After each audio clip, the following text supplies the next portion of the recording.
Wednesday, June the 20th. Thanks for tuning in to another episode of That's What G Said podcast. We will be talking some NFL news. We'll hit on the NBA a little bit and the MLB, talk about some of the players that are opting out of the season restarts. Then we're going to get to Wednesday horse racing, some Tampa, some Indy. We've got an Emerald Downs pick 5 for Wednesday. We're going to talk about that.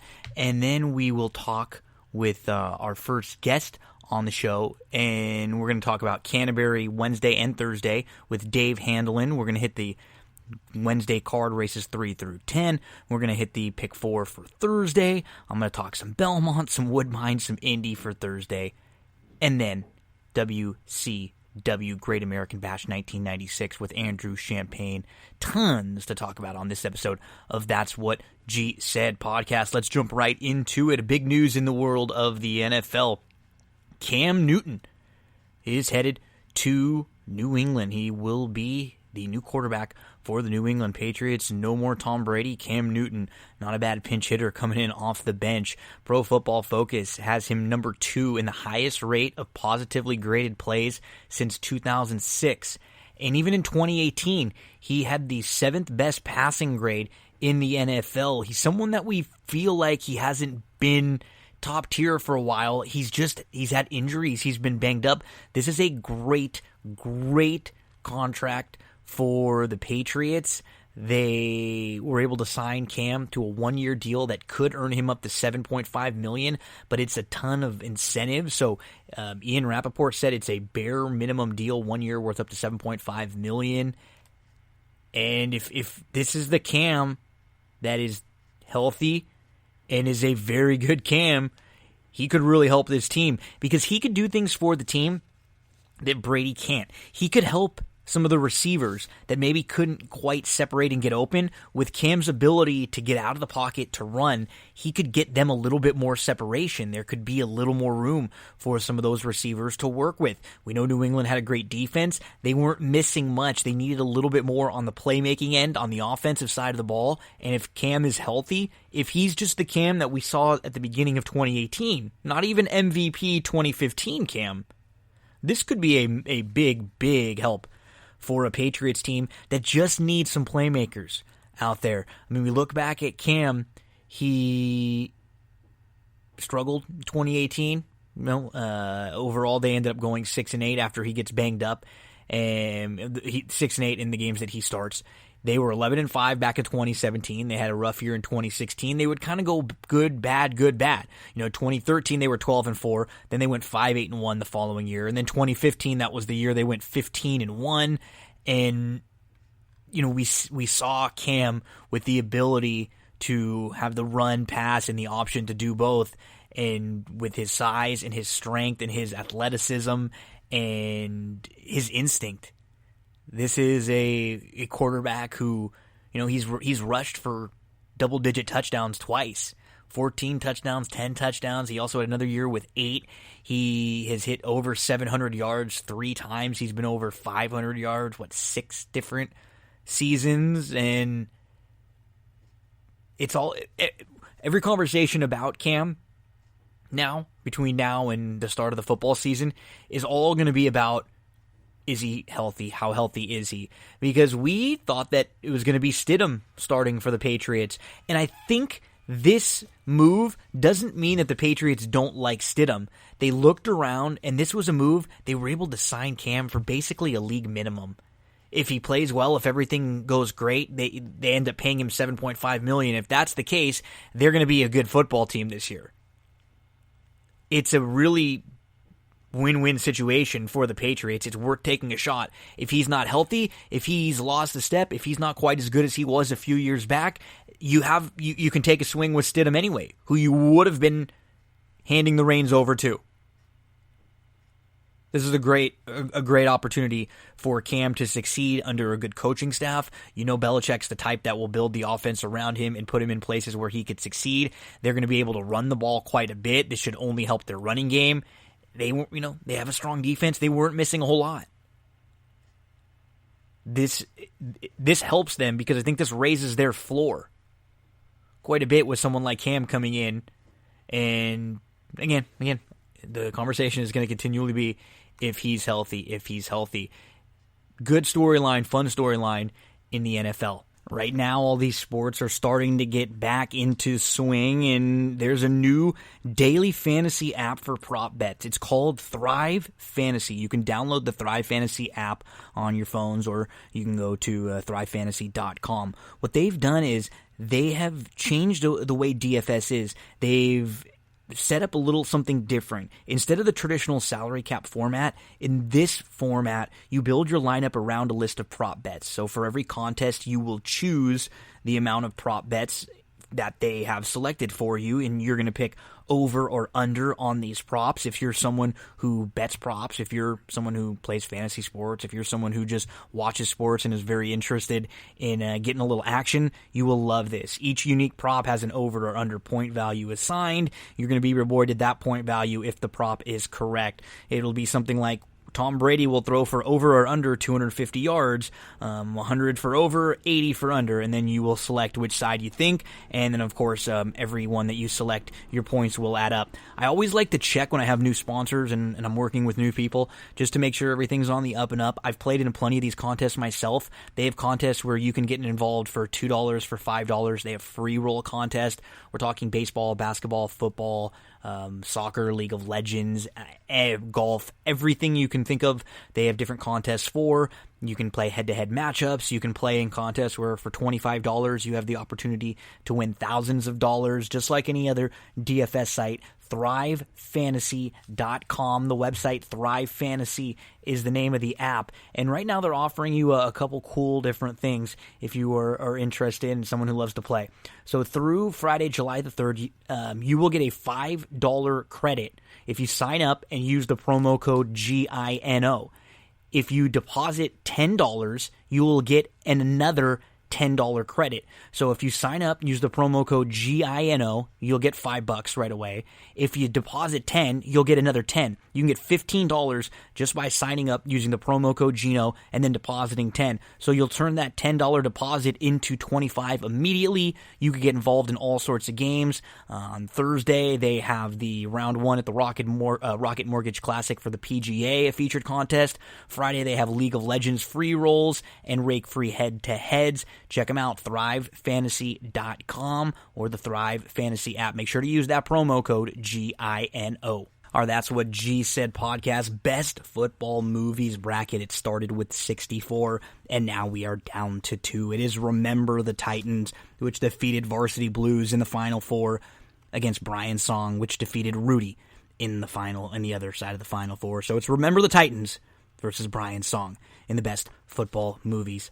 On to some quick basketball thoughts. We are going to start getting into the NBA and talking about all the teams, where they stand, and we'll go through, storylines, players, rotation, injuries, all that stuff. We're going to do that a little bit later this week. I'm going to start with the Eastern Conference. We're going to go through the 9 teams that are returning in the East, and then we're going to go over to the West, and we're going to go through the 13 teams that are returning in the Western Conference. So there have been some players in the NBA so far that have opted out and that have said they are not going to be heading back to Orlando, to the bubble, to play. Let's go through the list of those players for different reasons. They've all decided to sit out.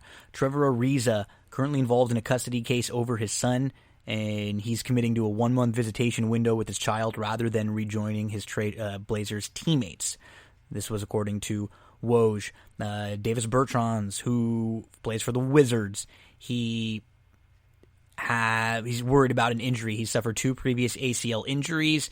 The Wizards would literally need to win every game and hope that the teams in front of them lost almost every one of their games, the Nets and the Magic, in order to just have an opportunity to get a playoff, to then maybe get into the 8th seed, to then maybe play Milwaukee. So he's going to be sitting out. He had a great year, 15-plus points, and he shot 42+% from three-point range on over 9 attempts, almost 9 attempts a game.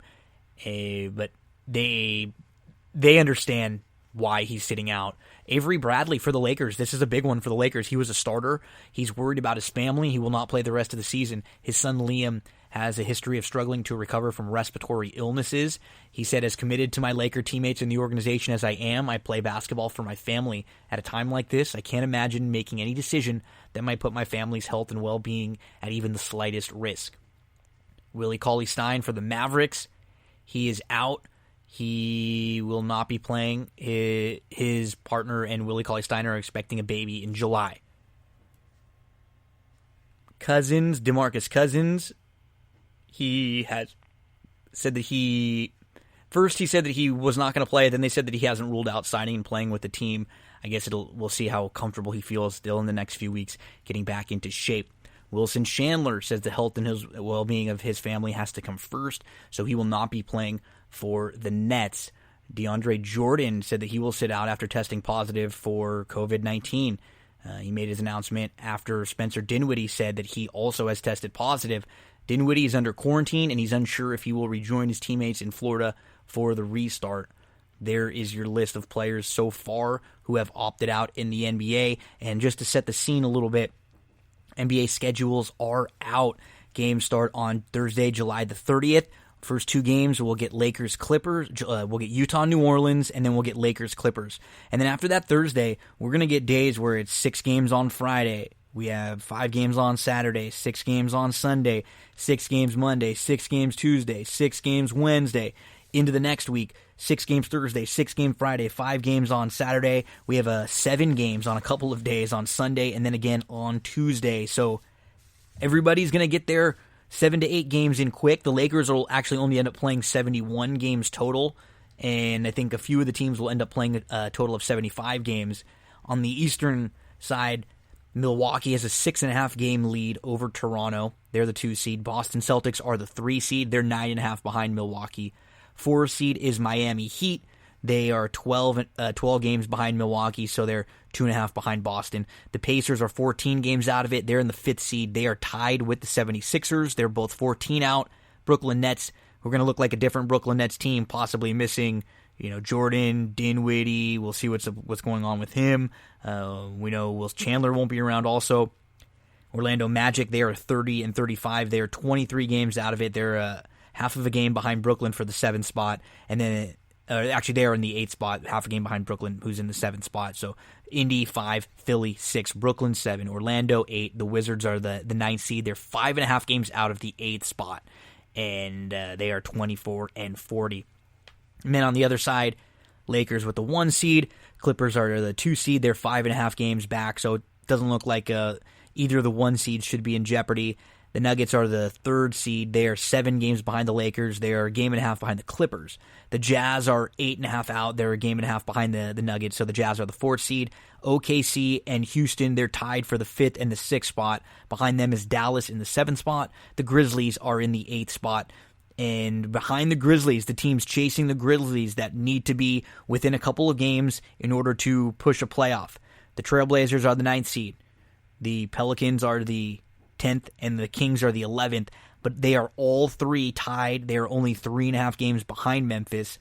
The Spurs are 4 games back, and the Suns are 6 games out. Those are your 22 teams that are going to be lining up come July the 30th, Thursday, July the 30th, when the NBA hopefully reconvenes back in Orlando. We're going to break down each team in the NBA over the next couple of shows starting later this week, and we're going to start with the Eastern Conference. Over on the baseball side of things, we're starting to see some of the baseball players deciding now that they're going to be sitting out, and many of the players are having to deal with rigorous testing. So league personnel, team officials, and players are dealing with testing that will detect whether a player currently has COVID, and nearly 1,800 players expected to report to camps. Some of them in Arizona, Florida, Texas, California. I'm reading through the Jeff Passan article on ESPN. Others were flying in from other countries. So we know that there's going to be plenty of tests, which we've seen. Players are going to be submitting saliva for the PCR test and blood for the antibody test. COVID-positive players will have to immediately isolate until they fulfill certain measures. 2 negative tests taken at least 24 hours apart. no fever for at least 72 hours while not using fever-suppressing medicine, and no respiratory symptoms as judged by a doctor or team medical staff. The team physician and a joint committee consisting of 2 doctors and 1 non-medical representative from the MLB and the MLBPA will deem that the person does not pose a risk of spreading the infection. Other snags exist. Individuals must satisfy local health requirements. Team doctors can ask for cardiac evaluations. Contact tracing for positive individual will take place. And those who have been in his or her presence must self-isolate until a negative result on a COVID test is returned. And think about this now, things that we've started to see in New York and other places that are locking down now and getting more aggressive about the travel and having to quarantine if you come from certain states. So what about teams that are coming in and playing the Yankees or the Mets, and they're flying in from a state where they'd have to quarantine after? Then what's supposed to happen? What's going to happen? So it's a nice positive to hear that baseball and basketball and football and everyone is, planning and on the up and up to getting back to playing, but we just got to keep our fingers crossed because the way things are moving right now, it doesn't really look positive for anything, even though everybody seems like we're getting ready to get back together. So we will start also in the next week or two breaking down MLB. We'll start previewing what the divisions look like, and we'll start previewing teams and breaking down what a 60-game season will look like, who's injured, rotations, everything like that. So in the next week and a half, we're going to have lots to talk about in the world of basketball, baseball, football as we start previewing and getting ready for these seasons. Let's hear from one of our sponsors, and after that, we are going to get right into horse racing. We have a ton for Wednesday and Thursday. Kick back and enjoy.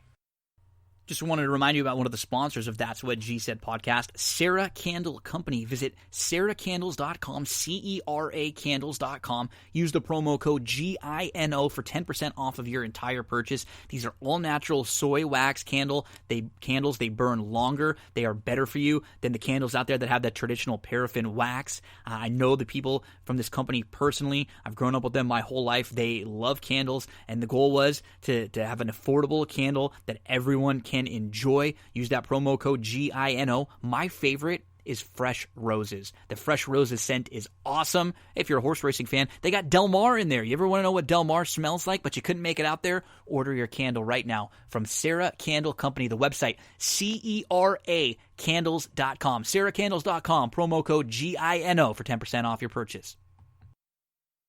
3 best plays for Wednesday, July the 1st over at Tampa. Get your past performances out, and let's get to race number 2.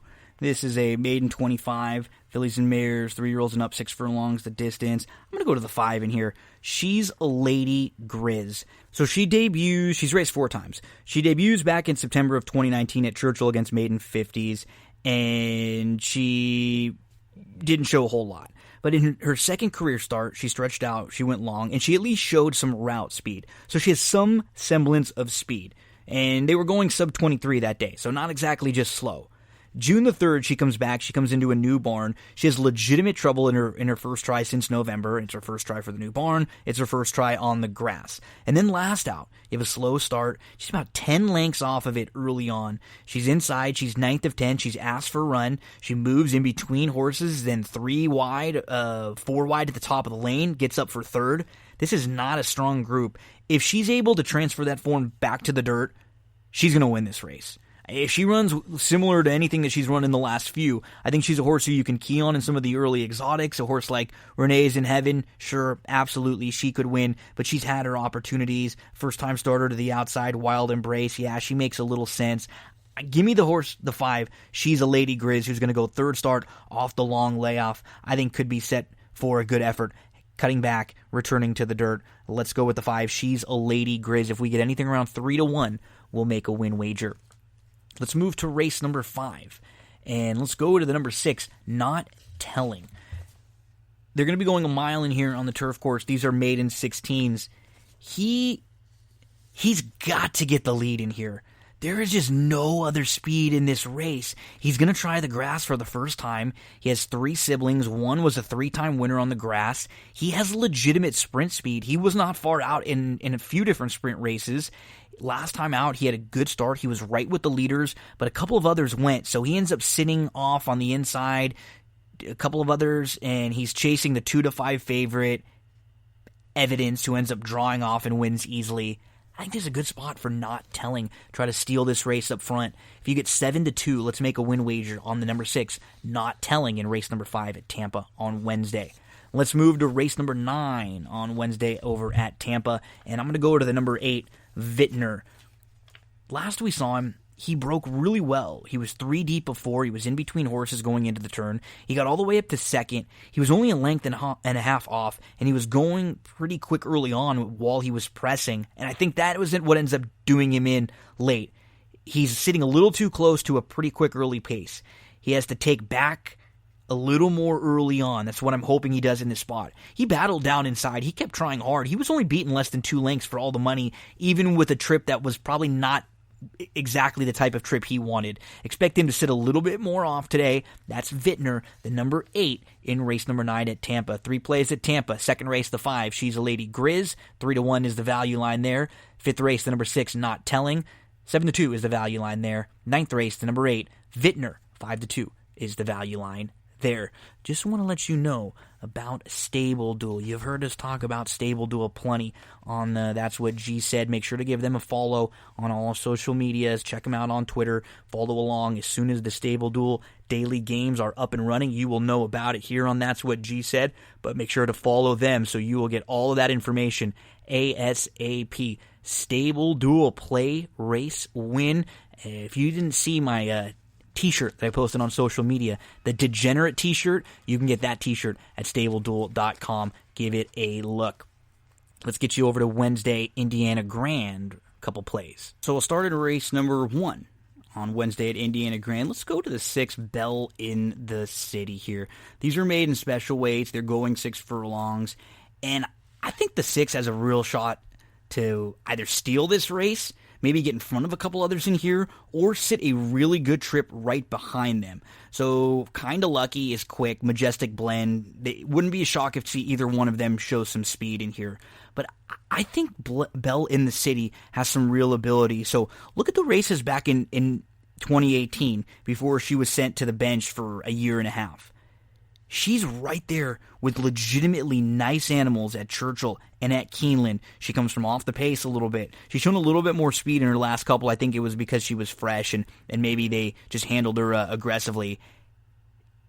On June the 20th, she broke right on top. She ends up sitting second, just off. She moves right up on even terms. They went 21-3. So she ends up fading. She's outrun by, a 21-1 shot. First-time starter. She was a fine third back on April the 19th at Tampa back in April. She wheels back quickly here, and it's just her 3rd start since November of 2018. She's getting fitter. She has the ability to improve in here. That's the 6, Belle in the City. Make sure to use her in all your Zodics. Bet, make a little win wager on Belle if we can get 7-2. Let's move to race number 6 at Indiana Grand for our second play for the Wednesday card. It's going to be the 2, One Last Strike.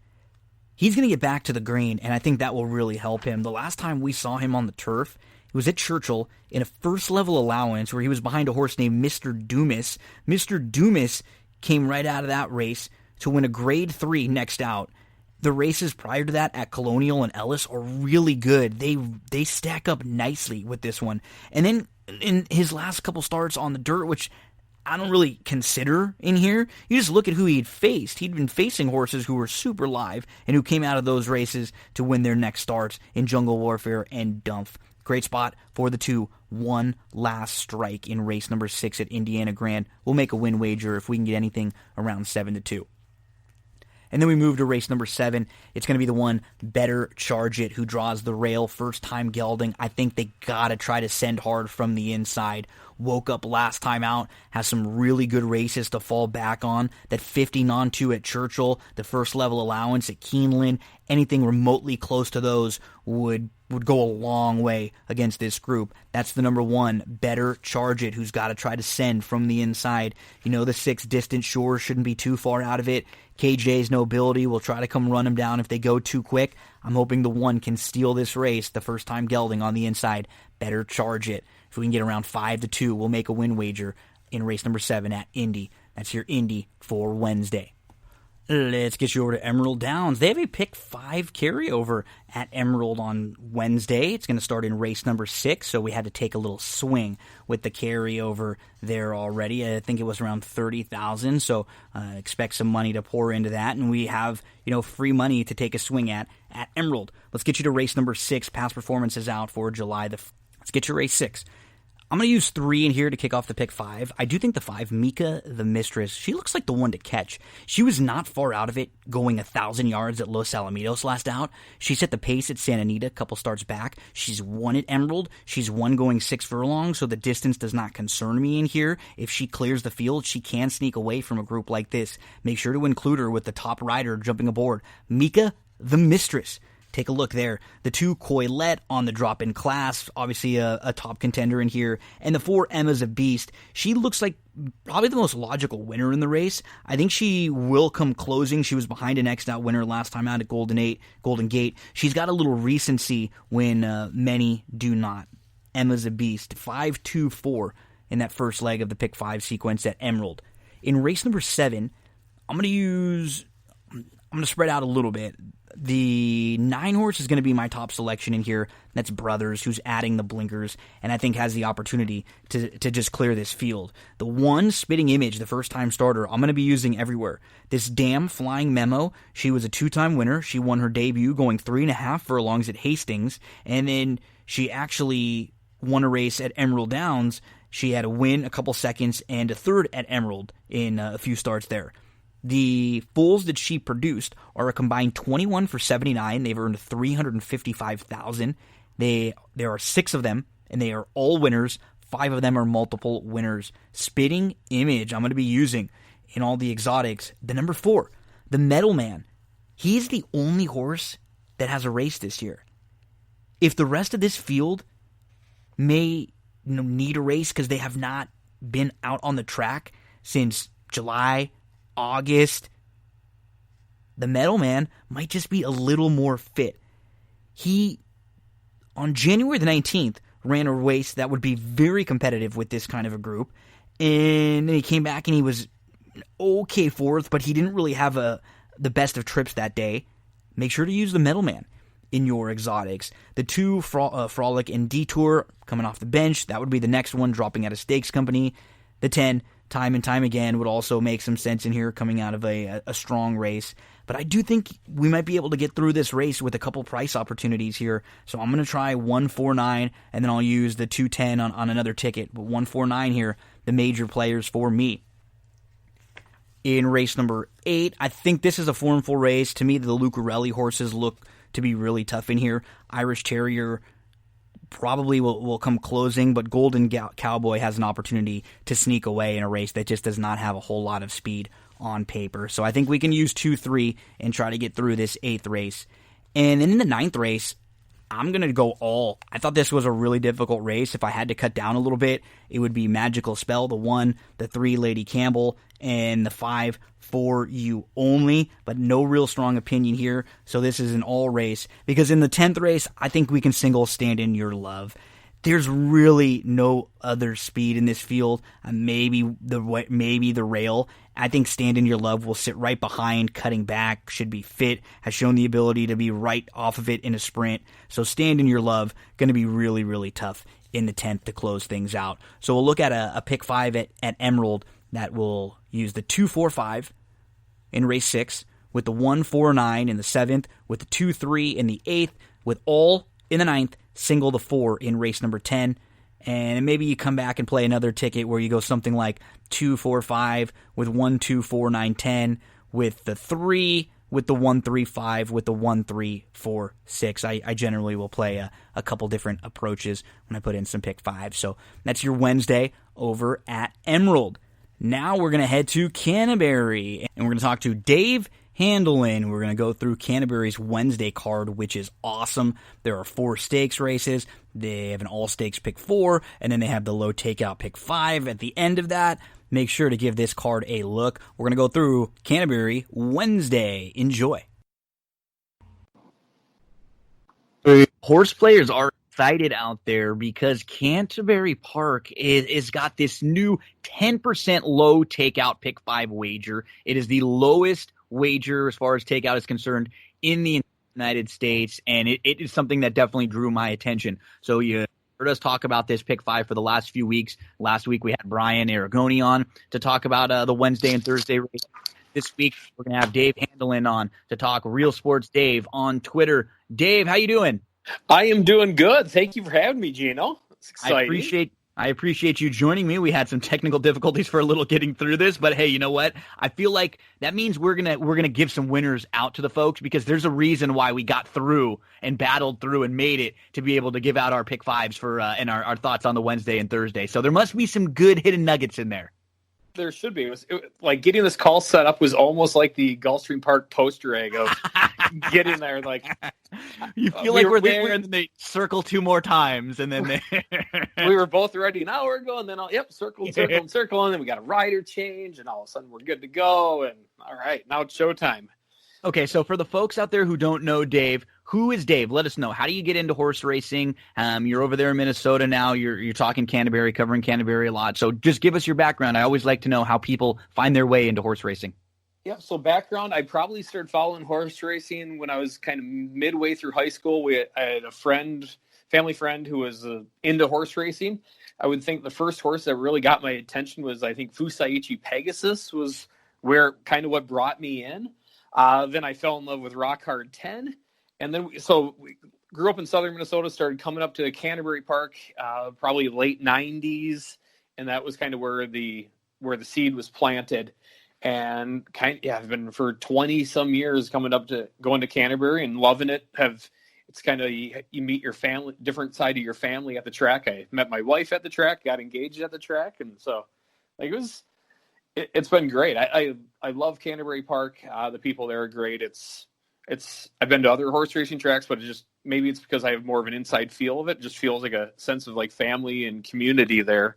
I get the Super Stats name. I do statistics for the Timberwolves on the radio broadcast here.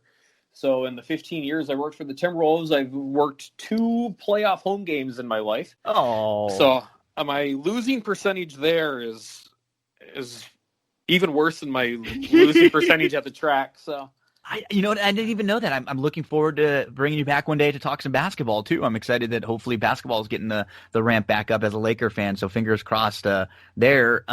So one thing I wanted to point on before we get into some of the specifics, you hit on something about Canterbury that I noticed really early on covering the races there when I was on TVG years back, and just from talking to a lot of people out there, they really do a good job of trying things out, and it's a different atmosphere of a racetrack. It does feel like the place to be, the thing to do in town. Everybody goes out there. The fan experience is different. It's a lot of fun. We've seen them try things like the 2 races simultaneously, and the ostrich racing, and I saw someone get slingshotted and Evel Knievel type stunt devil stuff. They have a good time out there. They have fun. They try to do things to draw the people in, and they just feel like, you know what, we want to make this kind of a place to be, which is unfortunate right now because, everything going on in the world. But that was the one thing I've always respected about Canterbury is they're willing to take shots and try different things that a lot of other racetracks won't do. Yeah, they've been very good at that, of trying to bring in other people. Like in the cities here, like in Minnesota, once we hit Memorial Day, even before Memorial Day, people want to get outside and do things. In other parts of the country, that doesn't necessarily, people don't think towards horse racing, but Canterbury's made it kind of a go-to event, like Thursday and Friday nights. They've done a really good job of bringing in like a younger clientele and trying to get them involved in the game with, you price things accordingly, right? You bring it for cheaper admission, and you have cheaper drinks and hot dogs and everything like that. Get people to the track, get them into the door, and then hopefully get them involved and get them betting on the game, and then it turns into a repeat customer. And just, this year, and like you said, they've tried other things before with like the extreme race day when you've got thoroughbreds racing maybe a furlong and quarter horses racing 100 yards, and you've got the multi-surface, the dirt versus the turf, which is always a thing of chaos, or the like just the different things that they try. And that's where, as they've had to pivot with everything that's went on here this is the first week that they're doing the 4-day Monday through Thursday program, is what they'll be doing the rest of the summer as well. And it's kind of, all right, for 1 year here, we're going to kind of sacrifice the whole fan experience that's here at the track. And they are bringing people in, but that part has disappeared as they're, all right, now it's time to get the simulcasting game. Like you said, with the 10% jackpot pick 5. All right, let's get people looking at Canterbury for the right reasons here and seeing it. And once you get them in the door looking at that, if they're like me, it seemed like last year, like I don't play Arlington a lot. I said last year it seemed like Arlington had a pick 5 carryover once every week, and then I'd get sucked right into playing the pick 4 and the pick 3 and everything that goes along with that Arlington car that day. So it's like, all right, if Canterbury can do that and capitalize, then let's see what happens. And so far, it's been really, really good. The racing has been deep and quality. It's been challenging, and that's what we want as bettors, because I think what ends up happening a few years ago, Canterbury tried to do something similar with a lot of low takeout wagers, and for whatever reason that year, with the weather, some of the things that were happening with the signal distributions, it just didn't quite catch on. And in the first couple of weeks of this year, I feel a lot more buzz and just a lot more good energy about this time with the low takeout pick 5 than what happened a few years ago.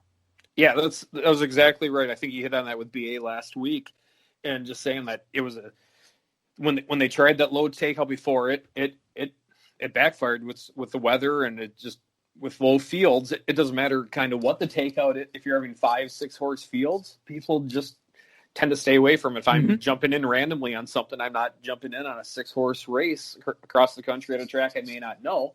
So yeah, takeout or not, it's, people got scared away. We're this right now with the 10% takeout and with the cards being how they have been, like they're scheduling the cards right, but you're getting very few races have maybe even under 7 horses in a race. Like they're all right, 7 to 10 to maybe even 12, depending on some of them. Like it's giving people options. And if you've seen the payouts of the pick 5 have been astronomical. And I think there's been one pick 5 that's paid under $1,000. It seems every one, it seems, is hitting multiple thousands of dollars. I've luckily hit one of them to cover some of the losses, but. And I'm trying to preach this too, because, one thing that not frustrates me, but it just, when you look around the country on Saturdays for the big racing days now, and we see over the last month, as a lot of these tracks have opened back up, we're not seeing the really deep stakes races like we used to. So, hey, I mean, if you look around on Saturday and there are 8 graded stakes races, 6 of them have a horse that wins over $4, why not push a little bit of your bankroll to the middle of the week and take a couple shots at these pick 5s? That's what I'm doing. Yep, there's tracks similar to Canterbury that are trying to bring people in to do this, and I think Indiana's got a low pick 5 now as well. It's a little bit higher, but 12%. Like these tracks are trying to get people in. It's like the horse racing public, listen to us. Like we want to have a voice. Well, then finally tracks are, all right, we're going to try this and we're going to give this to you. Give us a reason to keep doing this, and maybe the 10% pick 5 leads into a 13% pick 4 next year, or maybe a 10% daily double, or gets people thinking creative, because the entire horse racing industry has to be more creative and more proactive in how they think with things to get people involved. And the 10% pick 5 and people seeing payouts of my friends who've seen $5,000 and $10,000 payouts go, wow, I can throw $40 at this or $20 at this. Like it's easy. It's easy. You don't have to sell anyone on it, right? Yeah. You just show them, hey, look at the results the last few weeks. Like you mentioned, the one that paid around, I think one of the few ones that paid $500, but it was super logical. When you look through it, it was something that might have paid normally $200 or $300, but you get an extra bump in it because of that low takeout, and then there's all this extra money in the pool from people that might not have been playing normally. So I'm excited. This has become a staple now. On That's What G Said. We're going to look at a couple of these pick fives every single week. And then how about this week when we pull out the past performances for Wednesday? Not only do we get that great lay pick five to look at, but we have an all stakes pick four on a Wednesday evening, which is really, really cool. We have some very nice horses running. So, Dave, let's get on over to Canterbury for Wednesday. Let's get those past performances out. We start with the stakes races in race number 3. So we get started with an all stakes pick 4 here. Races 3, 4, 5, and 6. And then in race number 6, you get the start of that late pick 5 with just that 10% takeout. So we're going to go through, you get the Minnesota breds in races 3 through 7, 3, 4, 5, 6. And then following that, a couple really strong competitive open races. I love this card. Yeah, the Wednesday card is absolutely loaded with, like, this is supposed to be one of like the showcase nights of the year for Canterbury when they're putting together the schedule of the 4th of July week. They do a big fireworks spectacular and they'll put 25,000 people at the track.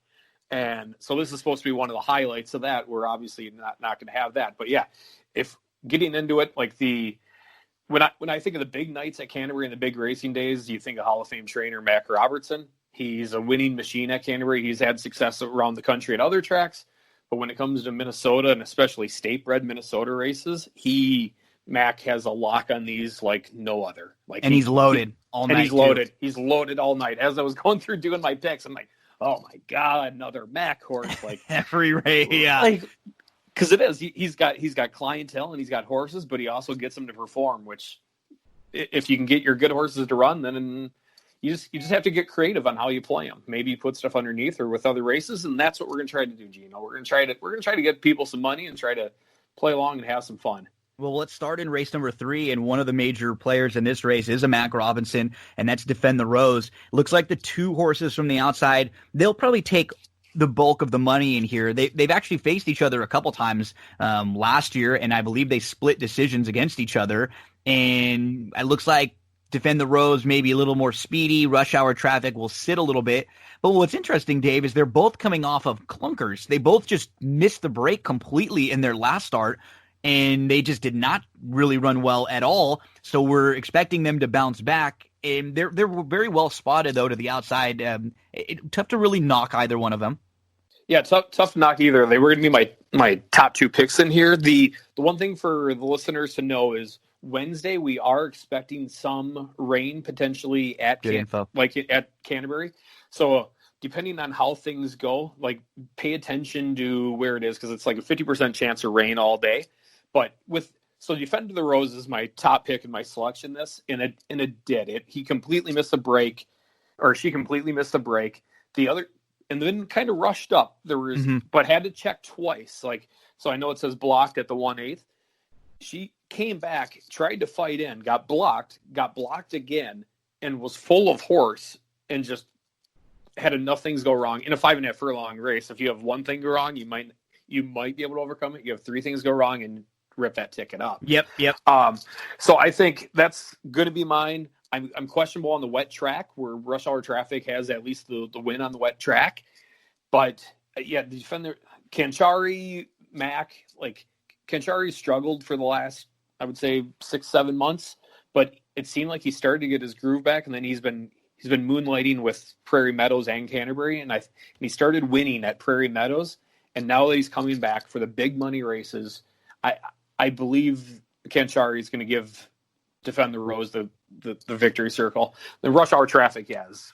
Its best performances on the wet track, so definitely on the wet track, I think we have to look at that. There was a couple of good workouts in there, but just the fact just never involved in that turf debut scared me. Yeah.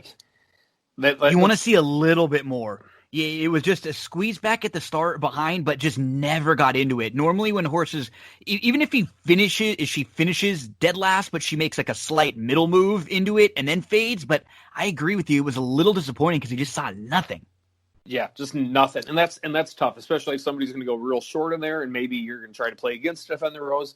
It's just, you have to hope that was just not how it's going to be. And that horse is going to fire back. And I don't know, the other horses that I would like in there, the Gray Wave I think it's got its work cut out. If maybe those two kill each other up front and Gray Wave can close into it, the Hot as a Pistol that Clinton Stewart has taken over some horses from Sandy Swear for the Bergsroods, and those horses have been firing. So I know that one was kind of in a speed to a clunker and just eventually faded away. Yeah, got shuffled back a little bit, but at least she's got some speed and the blinks and second off and second time for the new connections. Yep, we're 12-1 if you're looking for a price, maybe trying to get away from the other ones. That one would be the price play I would play in that race. Yeah, you mentioned Gray Wave, who maybe gets the trip if the two outside horses hook up, and you could see Hot as a Pistol and even Timjin Lady and draw. There could be a situation where 4 or 5 of these go real quick, and then maybe it's Gray Wave who sat behind or finished behind Rental Pool, who just came back to win a first level allowance the other day. And then I'm not going to knock the 5 Temujin Lady for showing speed. I really loved her win. She broke well. She was involved in like a battle of 5 or 6 that all went for the lead. She wins the battle. She ends up drawing off late. I'm just worried about how this is going to shape up with Defend the Rose to the outside. If she breaks well, it won't be easy for Temujin Lady. But I think there is a little ability there.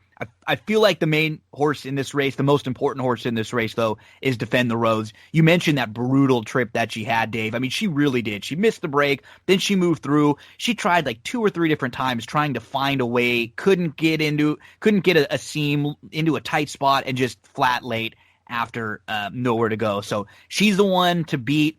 I think I'll probably use 5, 6, 7, and maybe throw the 5 in on a couple tickets. And you mentioned Gray Wave. If you're going to single later on somewhere, maybe you can throw Gray Wave in too, which I might. I might have a single coming up in the fourth in the next race. So anything else to mention in the third?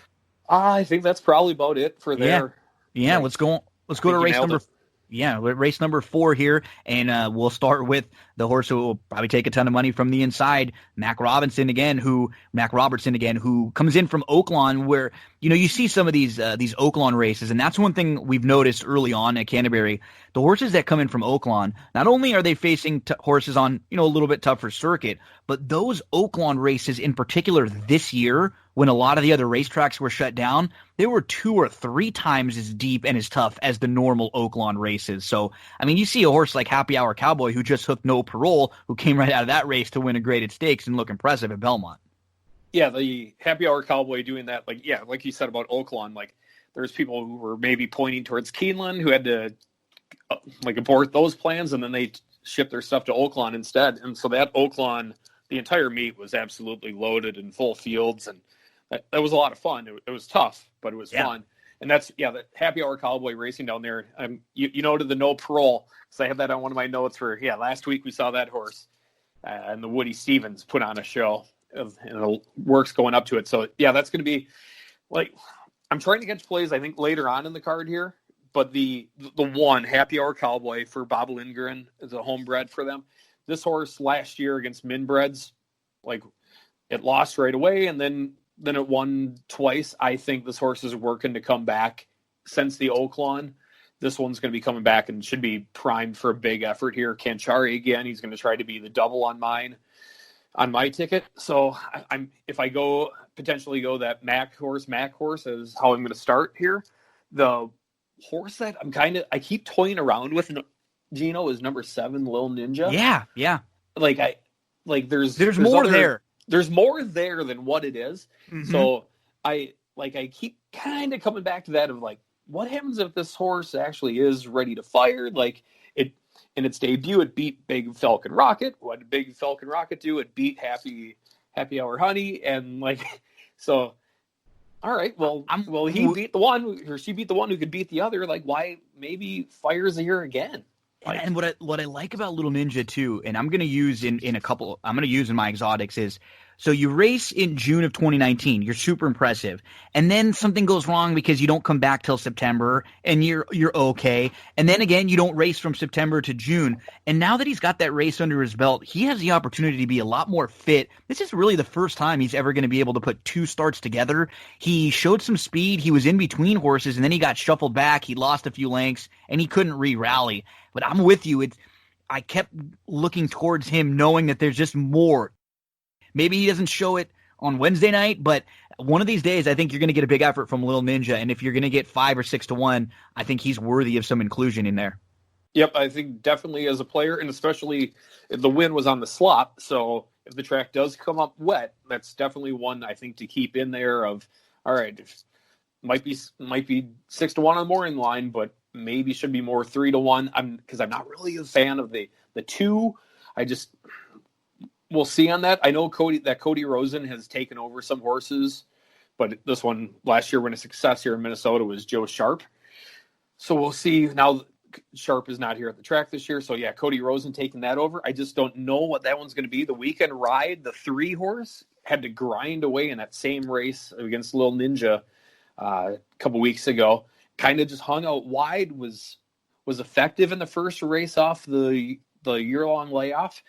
But, I don't know, it just was that what that horse was? It's a good horse, nothing like special. Is it gonna elevate even further than that? So I'm going to avoid. I think I'm going to avoid the 2 and 3. I'm going to press heavy on the 1 with some backups on the 7, and then that was. I was trying to make cases for some of the other ones in here, Gino. I couldn't don't get know there. If you're seeing anything. I couldn't. Nope. I think you hit the 4 horses to use, and for me, I'm going to probably go 1, 3s, and 7s in some of my tickets. Those combinations, I'm okay taking a swing against the 2 public safety. I want to see a little bit more from this one. I think you kind of hit it with Weekend Ride too, and I think that it's almost why I can't really leave him out, is that if he just runs back to that race, and even if it's not in a race where he improves a lot, maybe Happy Hour Cowboy is he needs a race for his best because he hasn't run in a few months. And it might just be Weekend Ride being an okay thing in a race where there are horses that might need more. So that's why I want to use the 3. I want to use the 7. And I think the 1 you have to. So I'm 1, 3, 7, I think, in some of the pick 4s. Yep. I think that's where it's going to go through. And you build off Mac and you go heavy there. And then you slowly maybe have some backup tickets with the other ones involved. And if try to catch a couple, maybe. Yes. Otherwise, you press hard. Yeah, exactly. And some sequences we look at, it's chalky. We press them, we play them, short, and then a few times there, and we get to race number 5. This is a really nice animal too, Ready to Runaway, who has just gotten really, really sharp. I think Matt claimed this one for $25,000 and has won a couple stakes races. But the issue here is, this is going to be on the turf, unless it's raining, unless it's off the grass, in which case I think it would be an even better spot for a horse like Ready to Run Away. But when you have a horse trying the grass for the first time, you always do have to take note. Yeah, and at first I was like, the distance might be a question, but then you look back and there are 2-turn wins last year in state breds, so has been able to do that. Talk about a nice little claim by Mac there last year when I think 25,000 has turned into a pretty hefty paycheck that horse has led to, or 240,000 where she's Excellent. at right now. Yep. So Ready to Run Away, best horse in the race, but how's it going to? The turf is going to be the big question there. Like, there's a bunch of horses in these next 2 races that it's kind of just a cluster of them, and you can make cases of like they're dirt sprinters and they're maybe longer on turf and they're trying different stuff. This mile turf race is going to be an incredible race and pretty fun. If somebody has like a strong thought on these next 2 races and maybe can spread an attack against the horses that we liked in those first 2 legs, you might be able to find yourself and put together a pretty healthy ticket. I'm going to go out here. I'm going outside here, Gino. We're going Maywood Hope. Nice. One of my top 3. I like it. Yep. I'm swinging out there. So Loveberry is 4 for 12 on the Canterbury turf. He's got 5 wins so far at Canterbury, but 4 of them have been on the turf. He seems to have a really good handle for this turf course, along with Tony Ringsdorf, who's been as the trainer, who's been on fire to start the season at Canterbury. So this horse, being that it's had 5 turf tries, it's finished all 5 times. It's finished in the exacta. I'm willing to say, all right, this one might be ready to fire again. The last race for Maywood Hope, it took on Open, so it left State Bred and took on Open and closed down 1. I'll admit, killed one of my tickets that day. I did not have it thinking off the layoff. It wasn't going to be ready. It came back fired. I am not going to let that happen again. And with the questions I have about Ready to Runaway's turf, how is she going to take to it? I'm willing to try to play against it here. The other one I think I can make a case for is Clickbait. This horse showed a lot last year at Canterbury, and then at Oaklawn sure didn't embarrass herself. And now, so a 4-year-old here, Dean Butler, Max gives it to Dean.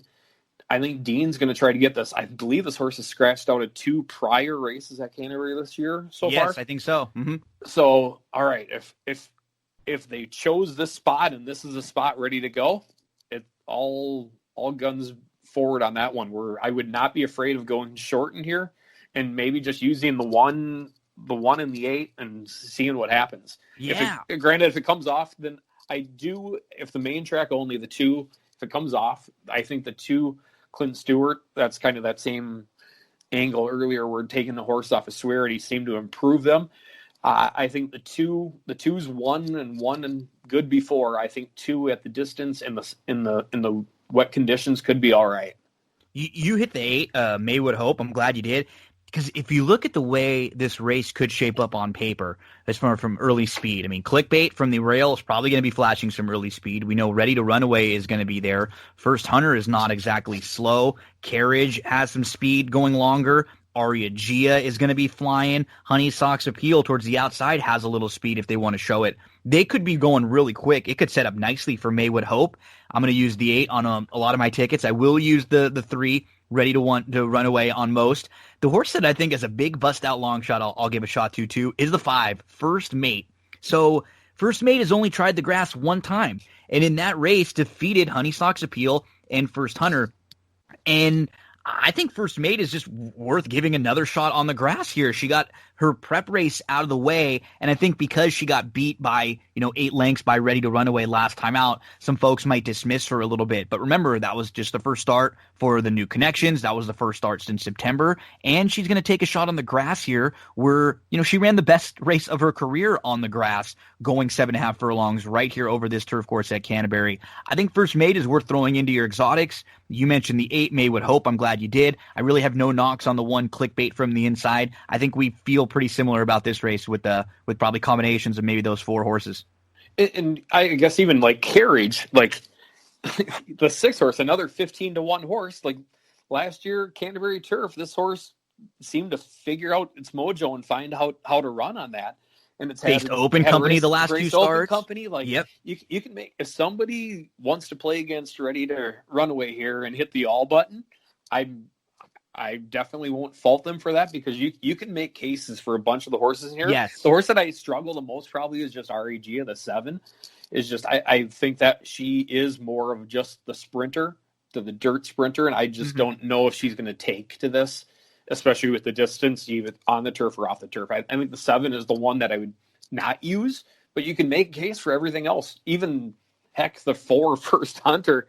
This horse has had Canterbury success and won some big races at Canterbury, and I probably won't use First Hunter, but I wouldn't fault anybody for using the one who's First coming Hunter. out of the open races too. You know what I mean? You're facing Open Company the last 4 starts, was facing Open Company down at Turf Paradise, and those races, like those little Turf Paradise handicaps, come up really tough because you get a lot of SoCal horses that ship over from those really strong and some of the stronger grass races. I completely agree in that. Looking at the way the sequence and races 3, 4, and 5 had set up in the pick 4, this one feels like the one where of the favorites in the first couple, I would be less likely to take swings against them. And I have no knocks on Ready to Run Away, but it's just, as you said, going long on the grass with other speed in here, this feels like a more vulnerable favorite than the first couple races. Yep, I think if you're trying to survive the first 2 in order to get your swings in races 5 and 6, that I would have no faults with that. I think that's the way it's going to go. And we get go ahead. If ready to Run Away wins, then so be it. But I'm gonna take my chance that maybe this just isn't the time.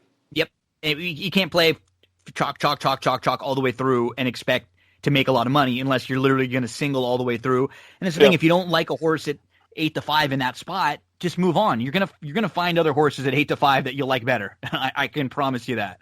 So, let's get to race number 6 here. This is the start of the late pick 5. It's the end of the early pick 4 sequence. And as you mentioned before, I thought this was another one where you look at a few other price horses that you can use. Mr. Jägermeister is the name that we know, but turf isn't necessarily his game. He would be one that would be major upgraded if this race was taken off the grass. Hot Shot Kid is another one who has been fine on the grass, but he's not necessarily been that's not his game. Most of his work has been on the main track. So again, where you can make some, cases against some of the short price horses in this field.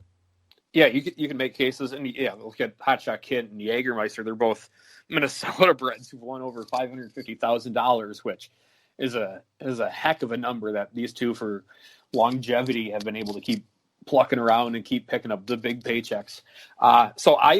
This is another one. I am zigging when others are going to zag here. I'm going with both Ringsdorf horses. I can make cases for them. Drop a Golden Sun.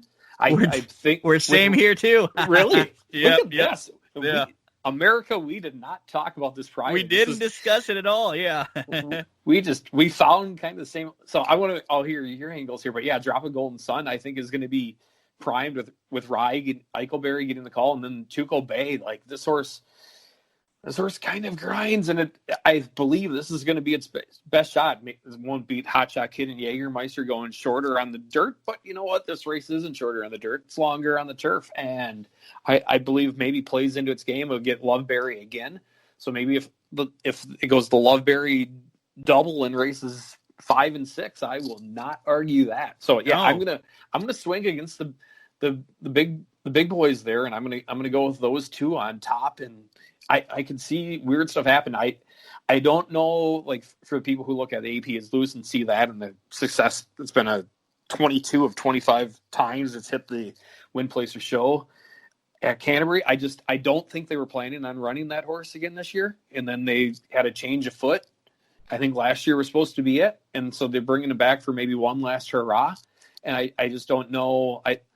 You'll see Mac and you'll see Dean, and how we've been saying Mac Robertson. I just don't know if this is the horse here that you want to play the Mac. So I'm gonna go outside with those Ringsdorf horses. I for some reason I just keep kind of coming back to that Drop a Golden Sun and seeing this horse on the turf. It's had life. It's lost to some all right horses. It's ran good races.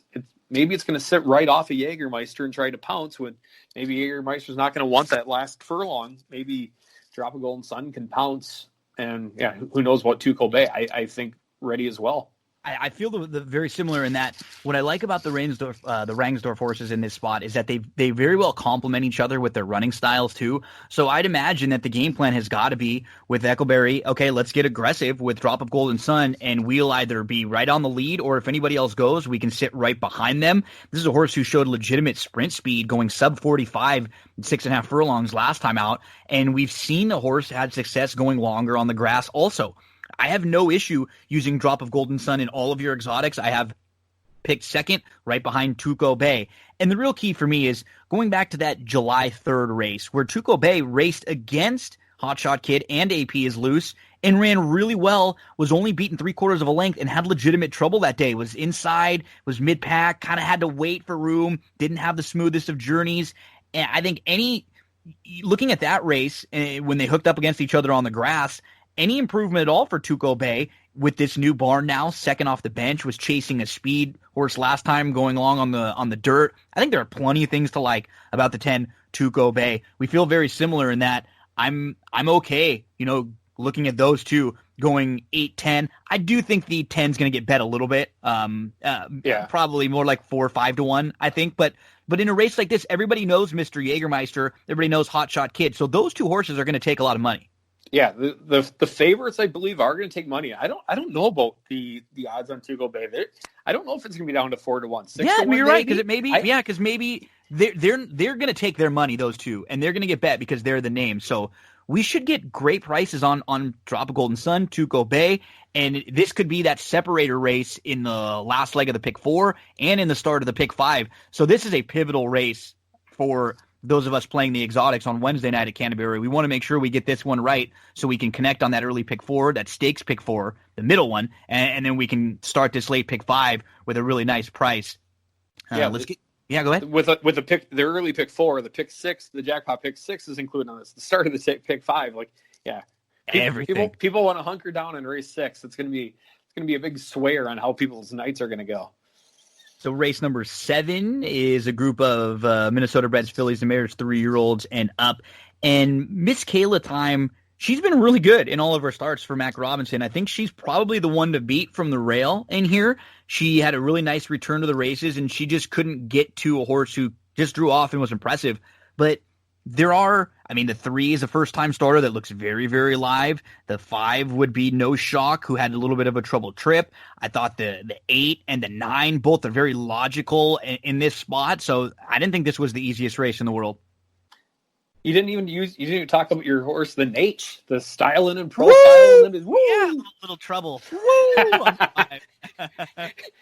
I see that horse suddenly going woo as all the horses are running by him. But so one thing I think to keep an eye on. So I like the 1 here, Miss Keela Time, because it just not the greatest trip. I think giving it back to Dean Butler is going to be. I think he's Mac's steady hand. I think the key. Remember it to Illusion Lady. We've got that one running earlier in the pick 4 sequence. If that horse runs big in that race, really, then I think that's going to be decide on what I'm going to do with the 1 here. Because If that horse runs big, then that race was extremely live with that happening. So depending how Tamusian Lady runs, that's going to determine how well I play the 1. And what's nice is that's before the pick 5. Yep. So we'll have an idea. Once the pick 5 starts, we'll know and we'll get an idea. So maybe then we end up, because I think I generally play a couple tickets. I usually play like 2 or even 3, like in a couple small different approaches. And on one of them, I probably will end up singling Miss Kayla Time.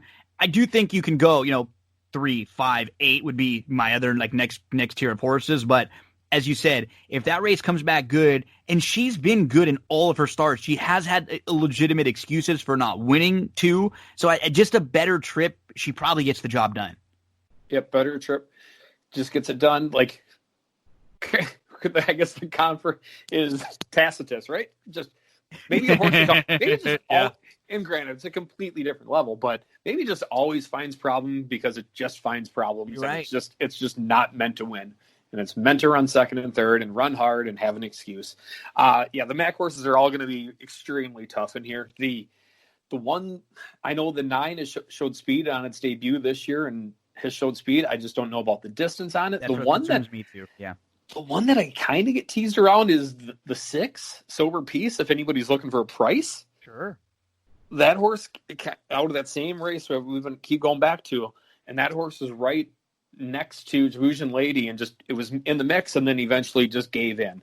And that's a tough race because they really did line up that race. So if you were a first-time starter and you're showing some speed, and then you look, there's 3 or 4 other horses battling with you right away, that's just not the easiest way to debut in your first start.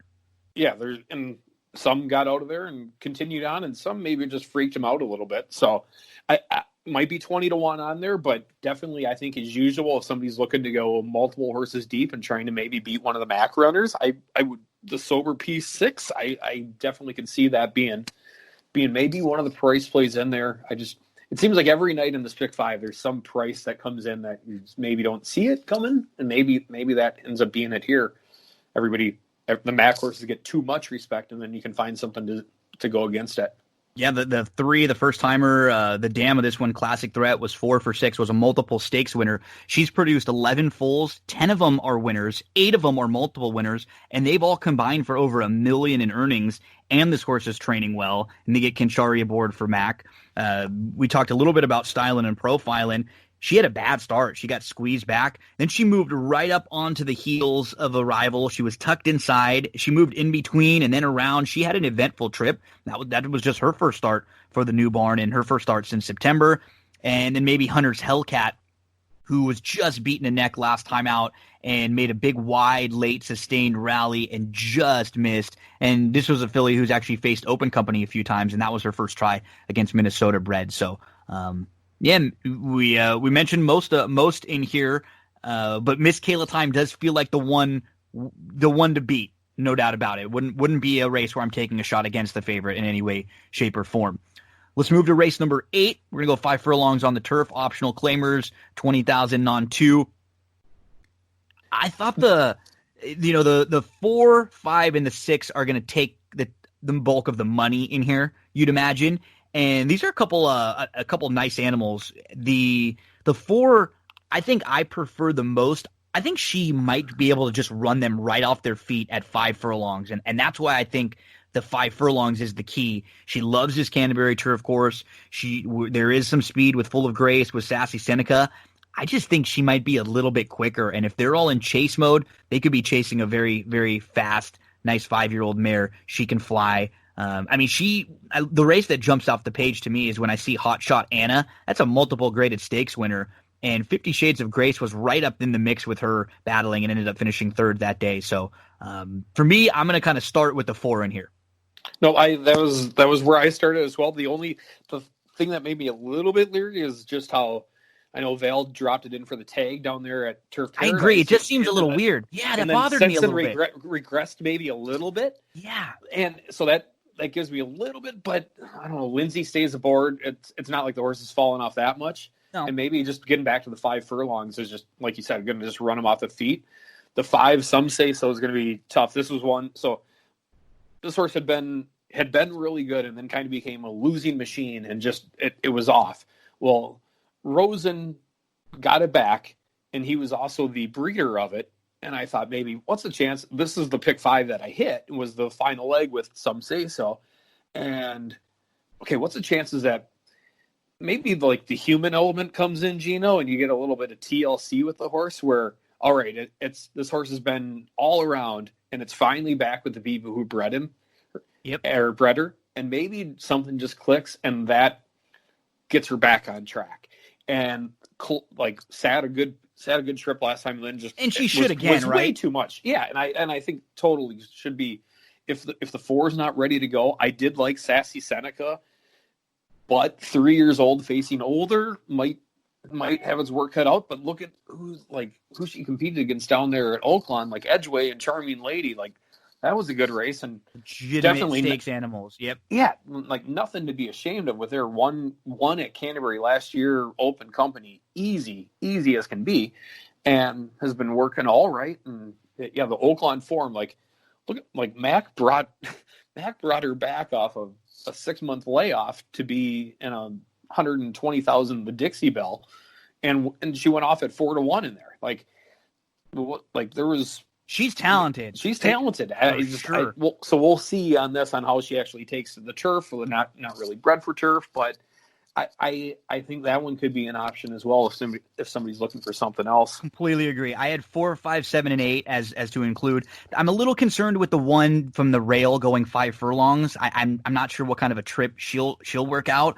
So for me, I'll probably play one ticket where I single the 4 and maybe she runs them off their feet. I'll probably play another ticket where I go 4, 5, 7, and 8. I did think the 8 was a little bit interesting as a horse who can maybe just come from the clouds. You don't see any turf form on her page, but she actually has some decent turf form. She's 0 for her last 10, but her last win was on the grass. So maybe, again, getting back to the grass for a horse who's been on the dirt, and she's been on the dirt facing some good horses. She lost to a horse named Country Dream, who's won 3 in a row, and then prior to that, Flat Out and Foxy beat Open 16 claimers next out at Oaklawn Park. So maybe the 8 as a one to throw in. So I'll go 4 on one ticket and then 4, 5, 7, 8 on another. And especially like the wet success there. If the track comes up wet, this is another one that you have to absolutely to look at. So if anybody's looking for a sneak, like maybe something sneaky and a bigger price, the 3 Simran. This horse was injured last year and was out, but the success this one had in 2018 was this horse was really good. And granted, Minnesota bred, and I believe probably wants dirt maybe a little bit longer, but if it comes off, horse is working good. The trainer, I'm not even say it, but the trainer, it's a real small stable where it only has 1 to 2 to 3 horses. So like where other horses maybe get lost in the shuffle and they're just one of the group. This horse is this person's like livelihood, everything. And they're gonna. If the horse is ready to run, it looks like it's finally healthy. I believe this one maybe in the bottom if somebody's playing like exact or trifecta and you're looking for a price underneath. I think this one might be running at the end. That's the number 3. Simran. We moved Simran. to Simran. We moved to race number 9 on Wednesday over at Canterbury, and we again go optional 20s, non-2s. This one will be 6 furlongs on the dirt course in here. I couldn't get too cute in here. I thought the 4 and the 7 were going to be pretty tough. We're going to start to see the Diodoro horses show up now, I think, in bulk, and they're going to start to run really well. This one had some trouble in his first start at Canterbury when he came back to Canterbury on June the 11th. He had a slow start. He chased a wire-to-wire winner. He kind of got stuck in some traffic. He finally got room late, and he just missed. And then Trapalonda just loves to win races. I had a hard time getting past those two. I'm with you on I'm all over the Dio horse. The Dio horse is my top pick there, and I might probably end up soloing on one ticket. Trapalonda is a winning machine. The other horse to watch out for is the 5, Sermon by the Sea. Yep. There was a horse, Sean Davis, only 3. He's 5 entries at the track so far this year, but he's got 3 wins. He had a horse last week that was kind of a similar pattern to this, where it struggled early in its career and then got hot at the end of last year. That horse may have had one race coming back a few months ago, but had some crazy fast works. And then that horse just ran everybody off their toes and won by 5. And this horse kind of is similar to that, where, all right, let's see what he has. I thought really highly of this one last year, if this thing was active, and it took a few starts for it to finally show it.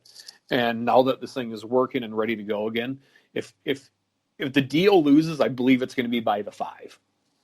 Sermon by the Sea, maybe just running them off their feet. That's a good way of putting it. Yeah. So for me, I'm king of the court. I'll give Trapalonda looks on others, and now maybe I have to throw in your Sermon by the Sea, who can come back firing off the bench. Let's close things out on the Wednesday card. 6.5 furlongs. These are 4,000 beaten claimers, which have not won a race in 2020 or never won 4. I got a little crazy in here with a couple. I thought the 4, Oh Brother Jack, who came back to the races at Canterbury on June the 16th. He hadn't raced since February.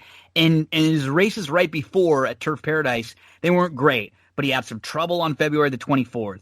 On February the 9th, it was his first start in 10 months. It was a race that he had to need. When you go back to last year at the end of, in 2019, when he was racing at the end of his year, which was really only March and April, towards the end, I think you can make excuses for them too. So he feels like he fits pretty well in this spot. I don't know if this is the distance that he wants or this is the trip that he wants, but as a price horse, if they go quick early, I think I could see him come fly in. I can also use the 1, Peacock Cowboy, sending hard from the rail, maybe a little speed there. I do think the Diodoro horse, who loves this track, Great Sky, is live. Those are some that I start with. Who are some of the horses that you need in here? Nope. So I'm with you on the 4. I looked at the 1 a little bit. Alonso Quinones has made his way to Canterbury, and he's brought in some prices, but he's mainly done that for Tim Padilla, I think, is who he's been having a success with.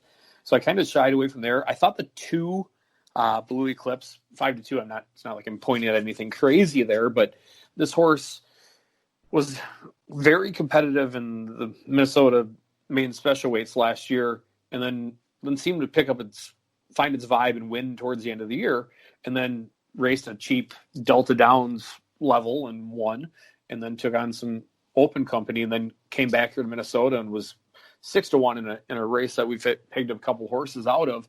So I think the major drop down, I think this horse can run. I think they're daring people to take it at 62.50, but they're just trying to get the check. And it's definitely like this field isn't a bunch of world beaters. So no. maybe you're looking at it of, all right, let's win. Let's get our share of the purse, and then maybe get claimed for 62.50 and move on to something else. So I thought the 2 is definitely, the 4, like you said. Can't argue with any of your takes on that. And then, the Mac horse, the 7, Great Sky, is going to be should be tough. You just don't know, like the Mac off the layoff, like Mac or Dio off the layoff. Yeah, like it's not one of his strong points. Like no, and that's a good 180 point. days, like the Dio horses seem like they chug along and they win every 2 or 3 weeks, and they just kind of stay on that cycle. That's a good point. That is a good point. They get better with the races under their belt. Yeah. Like, so it's dropping down, but all right, is this thing going to be ready to fire? Is it going to be over bet? Of course it will. Like 7-2, it'll probably end up being 2-1, 5-2. Yep. But I can play against it here. And if you're alive in the pick 5 on this, like as we've been going through the sequence, like, right, it's going to be tough to be alive at this point. Yeah. And it's good. It's got to hit 4 figures for a payout on this for sure. I think so. I mean, you look at the 9. Dad's a gambler who's going to be one of those middle tricky price horses. 6.5 could be much better for him. This could be a better, like he came running like last time. 6 seems a little short for him. 6.5 could be even better. He could be running late. So yeah, I thought this was a good race and a really good Wednesday card. You got the stakes races early, and then we got some of these open races later in the card with the late pick 5 with 10% takeout. So all throughout the card, I mean, really pumped up because this is what we want in a racing card. We want some quality, and then we want some deep betting fields where we see vulnerable favorites. I think we get all of that on Wednesday night. Yep, it's going to be a fun card, and like if you can hit things, it's going to pay. Is my belief. You maybe accumulate the money earlier and you swing away late. Okay, Dave, I'm going to take a pause on this real quick, and then we're gonna head on over to Thursday and go through that Thursday sequence. So, folks, there'll be more Wednesday racing from different racetracks, and then later on in the show, we'll have all the Thursday stuff that you can tune to for Canterbury. So we'll head on over there right now. Don't go anywhere. Okay. One of the sponsors of That's What G Said podcast is Cindy Carava, full-service realtor, and I am here over in Glendora at Coldwell Banker with Cindy Carava. Cindy, how was 2019 for you? Tell us a little bit about what kind of stuff you were working on. Hi, Gino. Thanks for having me. 2019 was just really great. I had a great year selling homes all the way from Altadena, Arcadia, Monrovia, out to Upland and Ontario just recently. The market has been really good. We're looking forward to 2020 with an increase in home prices about 5.8% this year, opposed to last year where it was a little softer. We saw more like homes averaging about 3.5% in increase in value. It's also looking great for buyers. The interest rates right now are going to be staying under 4%. So if you've been on the fence about thinking about buying a home, now is the time to do so with interest rates still staying low. And you offer more services than just the buying, selling, and leasing homes. Tell us about some of the other services that you offer and what a full-service realtor really is. So you're right, Gino. Besides me being a full-service realtor of finding properties for my clients to buy or selling their homes or finding rentals for them, I also have a plethora of resources like handyman, contractors, electricians, plumbers. I even, if you're thinking about getting a home loan, I actually work with 2 great lenders that I can recommend to anybody. And you're all over the internet, social media, websites. Let us know some of the places where we can find you. I know I've seen some reviews on Yelp and on Zillow. Everyone always has positive things to say. Everybody hears me raving about you all the time. But where can everyone else find out information about you or contact? Thank you, Gino. Yeah, I am on Facebook and Instagram and LinkedIn. And you can contact me on my website, which is www.cindycarava.com, or my email, which is cindyc.realtor@gmail.com, or feel free to call or text me on my cell phone, which is 626-394-6400. Cindy is awesome. She's one of the kindest and most genuine people I've ever met. I promise you, you will enjoy every minute you interact with her. So thank you very much, Cindy. Appreciate all of your support from That's What G Said podcast. Thank you, Gino. Have a great day, everyone. Let's get your Thursday racing set up. Belmont Park. Let's go for Thursday to Belmont and get your past performances out for July the 2nd. We're going to go to race number 2. It's going to be the 6 Honorable Hero, who's just going to go second off the bench, who's going to stretch back out. And let's look at the last 2 starts. I think you can excuse those races. They were both going 6 furlongs on the turf. He's just a little bit better when he's going longer. On November, that race was the one that sent him to the bench for a while. The June race was the first start he had since November. I think you can make legitimate excuses for both of those. Honorable Hero is a horse who has a victory over a horse who's going to, in this field, nuts for bolts to the outside, who's going to take a ton of money. Catch a Cab will also take money. Let's make sure to use Honorable Hero in all of your exotics. Put a win wager on this guy if we can get around 9-2. Let's go to the 4th race at Belmont Park. Let's go to the 6th, Wicked Title, who adds the blinkers in here. That May 17th race at Churchill against the 50 non-2s, just something like that would go a long way against this group. So with the blinkers going on, she's going to go third start off the long layoff now. I wouldn't be shocked if they get a little aggressive with her and they try to have her sitting real close to it. She feels like one of the better horses in here. That's the 6 Wicked Title. Maybe even a horse to single in some of the early exotics if we can get anything over around 2-1. Let's get you to race number 6. It's actually the start of a late pick 4 sequence. I think we can play a little ticket here. The 2 Life Changer has an opportunity to go gate to wire in race number 6. I think you have to use him. The 8 Villainous. His races are a little bit better than they look on paper. He's going to come closing. I don't think he has to be as far out of it as it looks. And he's hooked some tough customers. Rushy, Tyshawn, Silver Prospector all showed up and ran really, really well the days that he ran into them. So Villainous, make sure to use him. The 7 Creed, absolutely a must use. 2, 7, 8 there with the 2 Life Changer as the top selection. If we can get around 5-2, we'll make a win wager. In the 7th, I think we can go 2, 3, 8 in here. Sniper Shot, very logical, done nothing wrong in his career. I like Wait For It on the slight turn back in here. Gets away from Senior Investment. Should have a little bit more punch today. Hopefully he can sit close. Wait For It. Will swing against Complexity, grade 1 winner, who's going to be making his return to the races in here. You also have Win Win Win, who was in the Kentucky Derby in 2019. We have grade 3 winner Nicodemus in here. We have Spinoff, who is graded stakes placed and who was also in the Derby in 2019. I think we can get out of this race using the 2, 3, and the 8. Now, don't even forget about No Dozing, graded stakes winner. This is a tough group. Grade 1 winner Discreet Lover from the Rail. We forget about him because we haven't seen him around in quite some time. A strong group. Let's try to get out of it with 2, 3, and 8 in race number 7. In the 8th race, the 155 is the horse to beat. If you want a single 55, I'm fine with it. I'm just trying to find who could get the lead in here. Is it War Canoe? And I'm thinking it might be Classic Lady. Maybe they can get a little aggressive. Joelle can send for the new connections, first time for Clement. Maybe you're a little fresh, haven't raced since November. Let's go with Classic Lady, hopefully getting an opportunity to sit really close and maybe trying to steal this group. The 155, I think you have to use in your pick 4s or in any exotics. And then the spread out race to me is race number 9. I think you use the 1. I think you use the 2. I think you use the 6, the first time starter. I thought the 10, 11, and 12, Central Capital with the blinks on. Payneit, who probably has the best race of anyone on the grass, and then Mizzen the Mark. So I would play a pick 4, 2, 7, 8, with 2, 3, 8, with 1, 5, with 1, 2, 6, 10, 11, 12. That's Thursday over at Belmont Park. Let's get you to Woodbine for Thursday. 2 plays for Woodbine Thursday, and similar ideas with both of them. Let's get to race number 3.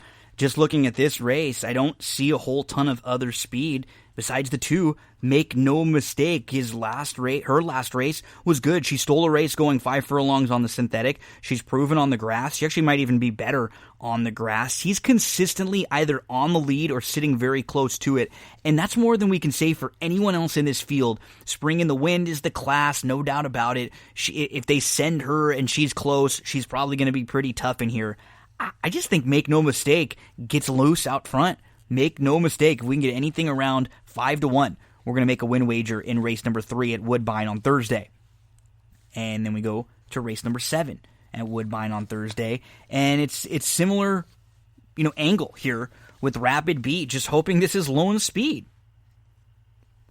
Look from the inside. Gasconade, Station Rock, Meet Cute. They don't look as quick. Thanks again, Sandretti. Royal Furist, maybe from the outside, can put a little pressure on Rapid Beat. But this is a jock who has been successful. Hernandez gets back aboard, has won aboard this one. Wire to field going 4.5 furlongs back in 2018 just to show you how quick this guy is. Rapid Beat, you see a ton of 1s. He's going to go. And if nobody else goes, he could be really, really tough on the turn back in distance for a new barn who's plenty capable with new acquisitions, and we know this guy's getting ready to show some speed because he just had a nice work over at Penn.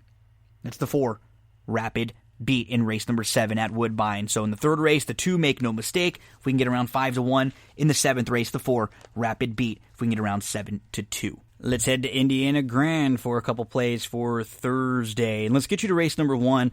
I'm going to the 4, Oceanic in here.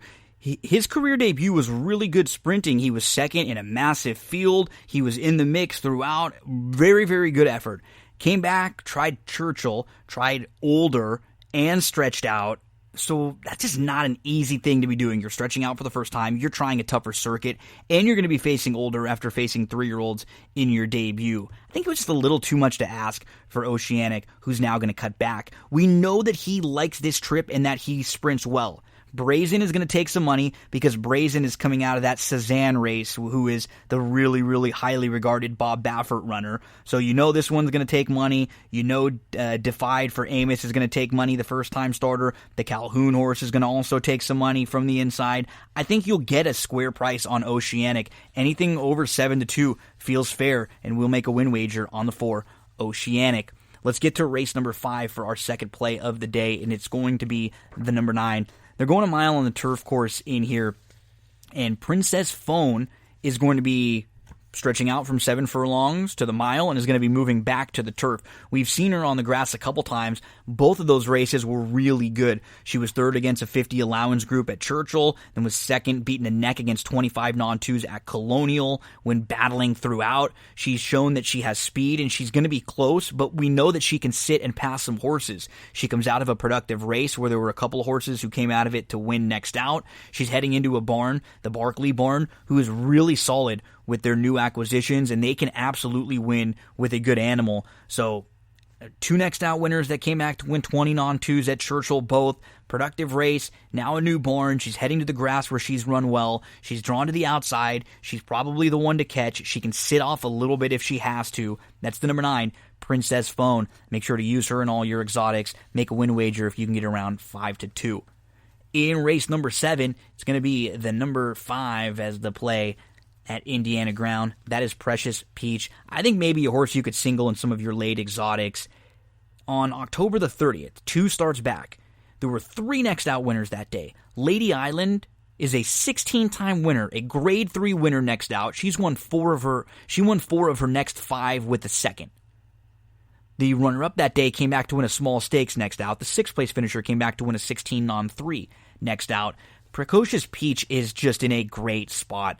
She's got speed. She can sit. She's about as versatile as they come. She just ran into a tough group 2 starts back. She was only beaten a neck last time out. If you put a line through that race on October the 30th, look how good the form is. Go back in April 13th of 2019, put a line through that race, and then look how good her form is. She just shows up and runs each and every time. That's the 5, Precocious Peach. Make sure to use her, maybe a single in your late exotics. If we get around 5-2, we'll make a win wager. Up next, we go back to Canterbury for Thursday, July the 2nd. Pick 5 with Dave one more time. We just talked the pick 5, though, this time races 4 through 8. Enjoy. Talking about Canterbury pick 5 for Thursday. Dave, so Thursday we get out to Canterbury, and it's just it's your normal Canterbury card where the pick 5 starts in race 4, correct? Yep, Canterbury card, it starts race 4 is when that's going to start. I think 6 o'clock, so a little supper action for everybody. Little pick 5 and some dinner. Let's get to that 4th race. Get your past performances out for July the 2nd. Race number 4 begins with a 5 furlong turf sprint, and this was when I mapped out a couple of my tickets, I thought the sequence here was another really, really difficult one. You mentioned they've been doing a good job of, I think, putting the races that might be a little chalkier even early in the card. And these we're getting the big fields and the real difficult races in the pick 5 sequence. Now, all that being said, we do get a 9-5 favorite who is the morning line favorite to kick off this 4th race. She's never tried the grass, but she has faced some really tough company over at Oaklawn, and she was really, really competitive in doing so. I mean, she was your beaten favorite at Oaklawn Park back on April the 11th. She didn't run poorly that day. She was behind a next out winner, a very impressive winner named Casual. So I think we got to kind of start with her in that. How are we going to be using her? Or are we not going to be? Yeah, I'm going to be using the thing that I guess would give me a little bit of caution is just Tiernos is not one of Mac's regular riders. But completely, this horse was 1-9, just completely missed the break and came charging up, but was nowhere near the winner. So going to be using it, but not any sort of using it as, all right, this is my single solo standout. Sure. Yep. The card's not going to go through this. I thought the one, Gino, did you look at that one? Kelsey Har? Yeah. Well, these connections won with a horse like this the other day. They have a couple on this card, on the Thursday card as well. I think it was a horse from the rail who came over from Oaklawn, who was facing a little bit better against claimers and ended up winning. So we know these connections can win, and they're probably not going to be bet down when they do. Yep. The price should stay pretty fair. And that horse at Canterbury last year ran well. Like with Kelsey, I've kind of got her as two running styles where she just guns it and hopes to hang on, or she kind of does she drops back and then the big good out wide and close. And this should be one of her, she's going to gun it from the inside. And just, it's not a group of world beaters in here. And if the Mac horse struggles again, maybe she just goes and gets brave on the front end and nothing else is with her and then just goes and wins.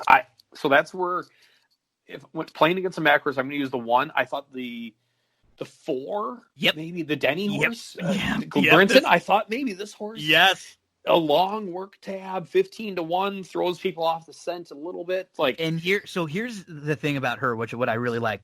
Her dam Dolly Peach was an 8-time winner. She earned $366,000. She was a stakes winner, was multiple stakes placed. And what I liked about her dam won on the dirt, won on the synthetic, won on the turf. And she was beaten just a neck in her debut and won her second start. So that tells me that she was also precocious. And this is her first foal. So we don't have a lot of information. These could be kind of the sneaky pedigree horses that you find. Then you talked about Brinson. The barn is very capable with first-time starters. You don't see a lot but they don't have a ton of firsters. They're actually 3 for their last 17, but they're 2 for their last 5. And those wins were at 4-1 and at 12-1. So you get really nice prices. Yeah, there's good prices there. And all right, it's not the name recognition for some other people, but all right, well, screw name recognition. Just right? I want the result. Absolutely.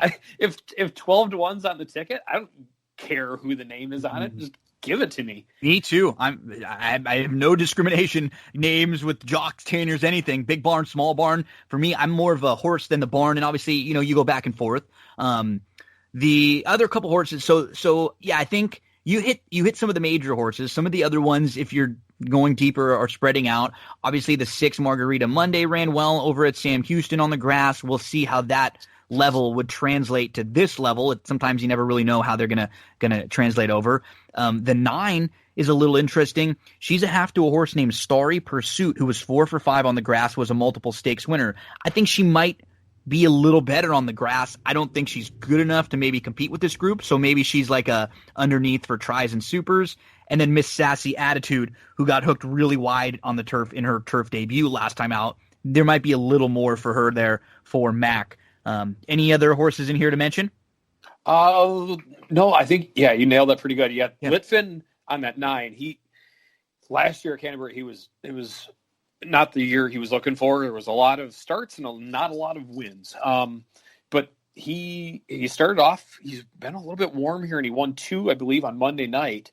And the one thing to know about this horse, if you're looking at playing it, it's 15-1. The owners of it is the Canterbury Racing Club.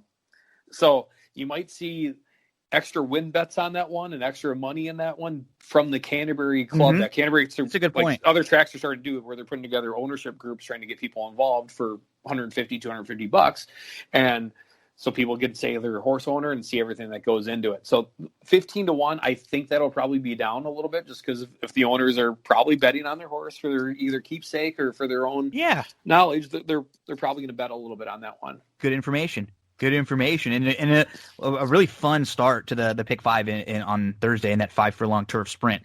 Let's move to race number 5, leg 2 of the sequence. Starts the late pick 4, and it's a 6 furlong event for Minnesota bred maidens, 3-year-olds and upwards. This race should be spread around a little bit. Banduria is going to take some money. Runaway Flash is going to take some money. You'd imagine And He's Loose and Mr. D's Legend are both going to take a little bit of money. I think you can get to a couple first-time starters that have some interesting pedigree info and interesting stuff to go towards. So where do you start? I'm going with Banduria, but not overly strong. But I'm going with Banduria. I've got a stronger take later on, and I'm in the card that I'm going to kind of pointing towards. So I guess Banduria is going to be my top pick here. Just the second start off the layoff, Bravo Eichelberry. Bravo's, I believe it's his wife Lori owns it. Like this, I think this horse is going to come out ready to fire. The Finn Country, I think, is the horse that I've got a little bit pegged a little bit later on, was an absolute machine. So six should be competitive here. 6 should be good. If anybody's looking for a long shot, I thought maybe the number 9, Bogey Blue. Tanner Tracy, not a common name for a lot of people as the trainer, but Loveberry takes it. The owner is the same as the breeder, Joe Hunsberger. They've had some really good horses, and he has horses that fire kind of out of nowhere, and then they turn out to be pretty live runners. Where this one's at a long word tab, where a lot of these minbreds have maybe just started running about the last month and a half of training, where this thing's been since February. Steady. Plucking away. So the 10-1, this thing might be ready to run. And if Bandura is not, I don't really have any questions with the distance when it's been training for 5 months at this, ready for waiting to start. I would believe the 9's probably going to be ready to go. If they've waited this long, they might as well make it count. Otherwise, you nailed some of the other horses I like here. Like the And He's Loose. The same breeders have AP is loose early on. It's Mac, but it's also Chirinos again. And I at some point, Chirinos is going to bring in like some monsters on this at Canterbury. I believe, came from the Southwest circuit, and hasn't had the greatest mounts, but he's been plucking away and getting second and thirds of completing tries at like 25, 30 to 1, where he's grinding away and he's trying. So now that he's actually getting a little bit more ammo, I guess, that he's riding along, that maybe this is his big breakout on Thursday night when he's got the Mac horses. Maybe this is his time to shine. He comes through, and this leads to a big summer for him. But that's kind of where I'm at. The 6, I think, the 10, and then maybe those other ones. I think of the 2 different race nights that we spoke about, Wednesday and Thursday. This to me was like the most difficult race to get a feel for. I thought you could make cases for many, so I'm going to maybe play one ticket where I even go all, and I have a single coming up a little later on that I'll talk about. Because you mentioned And He's Loose. They're going to try the dirt for the first time. The Dam one on the dirt and the Half Sib one on the dirt. Should be no issue trying the dirt. The 5, Bobby Boots. The Dam of this one produced 6 foals. All of them are multiple wins. All 6 of them over 100,000 in earnings each. The barn is 9 for 38 with their first-time starters, a 24% clip with a 310 ROI. It's very similar to what you're talking about with Brinson, though, with Richard. You don't see the numbers because they don't start a ton of them, so you got to dig a little to find them, but they're very capable with first-time starters. Even the 8. The other Bravo horse in here, Bubba Bob, the Dam won twice, was 2 for 9, won the debut at Canterbury, was stakes placed, 3 siblings to race. All of them are multiple winners that won on the dirt. So you mentioned the 9, Bogey Blue, whose Dam was a winner, and 3 foals that she produced, all of them winners. I think the first-time starters are a little sneaky.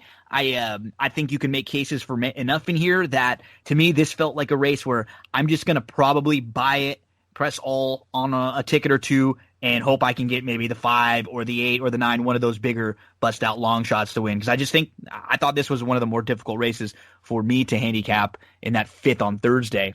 As we move to the 6th on Thursday, a horse that you've mentioned a few times, Finn Country, who came off a layoff. had not raced from July of 2018 to June of 2020. Came back at the very same level, too, the Minnesota-bred maiden special weight level, and absolutely dusted a field, crushed them, won by 4 lengths that day. He was super impressive. Oh, super impressive. Yeah, that's my solo. I'm completely jumping on board. I'm drinking the juice. Just pump this horse into my veins. It's workouts down there at Remington. Like, you start seeing those, and it was 46, and then wait, 45? Like, Yeah. like what were they doing? Like, this thing came back, whatever it was out for the year, like whatever happened, like it's recovered. This horse, maybe this horse is the freak of Canterbury this summer, where it comes in, and I don't, the 10-1 morning line, I don't know why it really got set at 10-1, but that maybe will scare some people away if they're quick playing it. But if anybody looks at it and they go, "Why, what? These works still are there. It's sprinting, breaking from the rail. Like, Gonsalves should have it in a decent spot to then go away." I think this horse it's going to be the solo. It's 10-1. I'm not scared of soloing it here. Might back it up a little bit with something else, depending how I'm feeling, but I'm really probably, my night's going to go through Finn Country. I really think it's going to be good. 5, and I thought maybe I don't know. I guess I was looking for a price. What else is going to maybe want there? But nothing else stands out. I thought maybe the 5, the 4, maybe Dare Felix. This is, I don't know. This is a weaker field. Zoe's Delight's going to take money. Went against Hotshot and Jägermeister, but it was kind of, how much do you take out of a race, Gino? That when it ran 5th and wasn't really a factor, and beaten. Like I just. And right, she racing them, I want to say she with Zoe's Delight, but it's a he. He is he's the type of favorite that I don't like. I like playing against because he's just not consistent. He's got a win, and then he has not shown up at all. And yes, a lot of those races were against tougher, but you'd like to see just a little bit more, and we don't get that. I'm going to use probably 2 horses in most of the exotics. The 1, Finn Country, and the 3, Go for Gold. I think the 1, Finn Country, has an opportunity to, from the rail, just go, and maybe he's just a different animal. And if he puts forth something similar to that performance that he did on June 11th, I think he probably wins. If he doesn't, then I'm assuming it's because they went a little too quick early on. Maybe Warrior Boss ends up pushing him. Maybe Dare Felix ends up pushing him. And then it sets up for a horse like Go for Gold, who came running last time out. And what I liked about his race, it's that Ray's Angel race that we've talked about a few different times. And Go for Gold was mid-pack. He was 6th. He was about 4 or 5 lengths wide, and he was in between horses. And he was the only horse who made up any ground that day. They basically went 1-2 all the way around the racetrack. And so I like the fact that he closed in a race where nobody else really closed. He ends up getting up for 3rd. The top 2 finishers were 1-2 all the way around. Let's use the 3, Go for Gold. Let's use him with the 1, Finn Country. Those will be my 2 on a lot of my pick 5s. And I'm okay with taking the swings against Zoe's Delight. I prefer some of the shorter priced horses in other races. Nope, no argument there. I would say, just the one thing about the Go for Gold is, right, it's 1 win ever was in the 7,500 state bred, and he might be claimers. Soft. Yeah, and I just don't know. And I think this was one of my examples with the cheer notes. Like, look at 43-1 and finish 3rd to complete a try. Like, opening. Can he progress night. now? Can he take the next step forward with this horse and getting a little bit more distance? Should seem like it, but I agree with you in that. I don't know if he's good enough. I just don't. Nobody scares me in this race. The 1, I think, with the opportunity to run them off their feet. I don't love the 7. I've got major question marks about everybody else. I like the fact that the 3's got and the 1 in particular. They both have the recent races under their belt, which I think will be a major help compared to the rest of this field. So, Finn Country going to be a big one for you. I'll use Go for Gold in a lot of my exotics, and this is going to be a pivotal race, I think, in the pick 5. Yep, I think very pivotal race because it depends where people are going here on how it makes the rest of your ticket. And I'm going to take my stand there and take my 10-1 and hopefully catch. I'm going to guess it's going to end up being 3-1, is where I think we're going to end up coming in on that. I think it's going to take money. Because there's nobody. I think another one thing is too. Yeah, there's not a lot of other horses to really get excited about in the group. Yep, who are you gonna fall in love with? Like that horse has some stuff that you can fall in love with, and yes. I think it's going to end up taking money.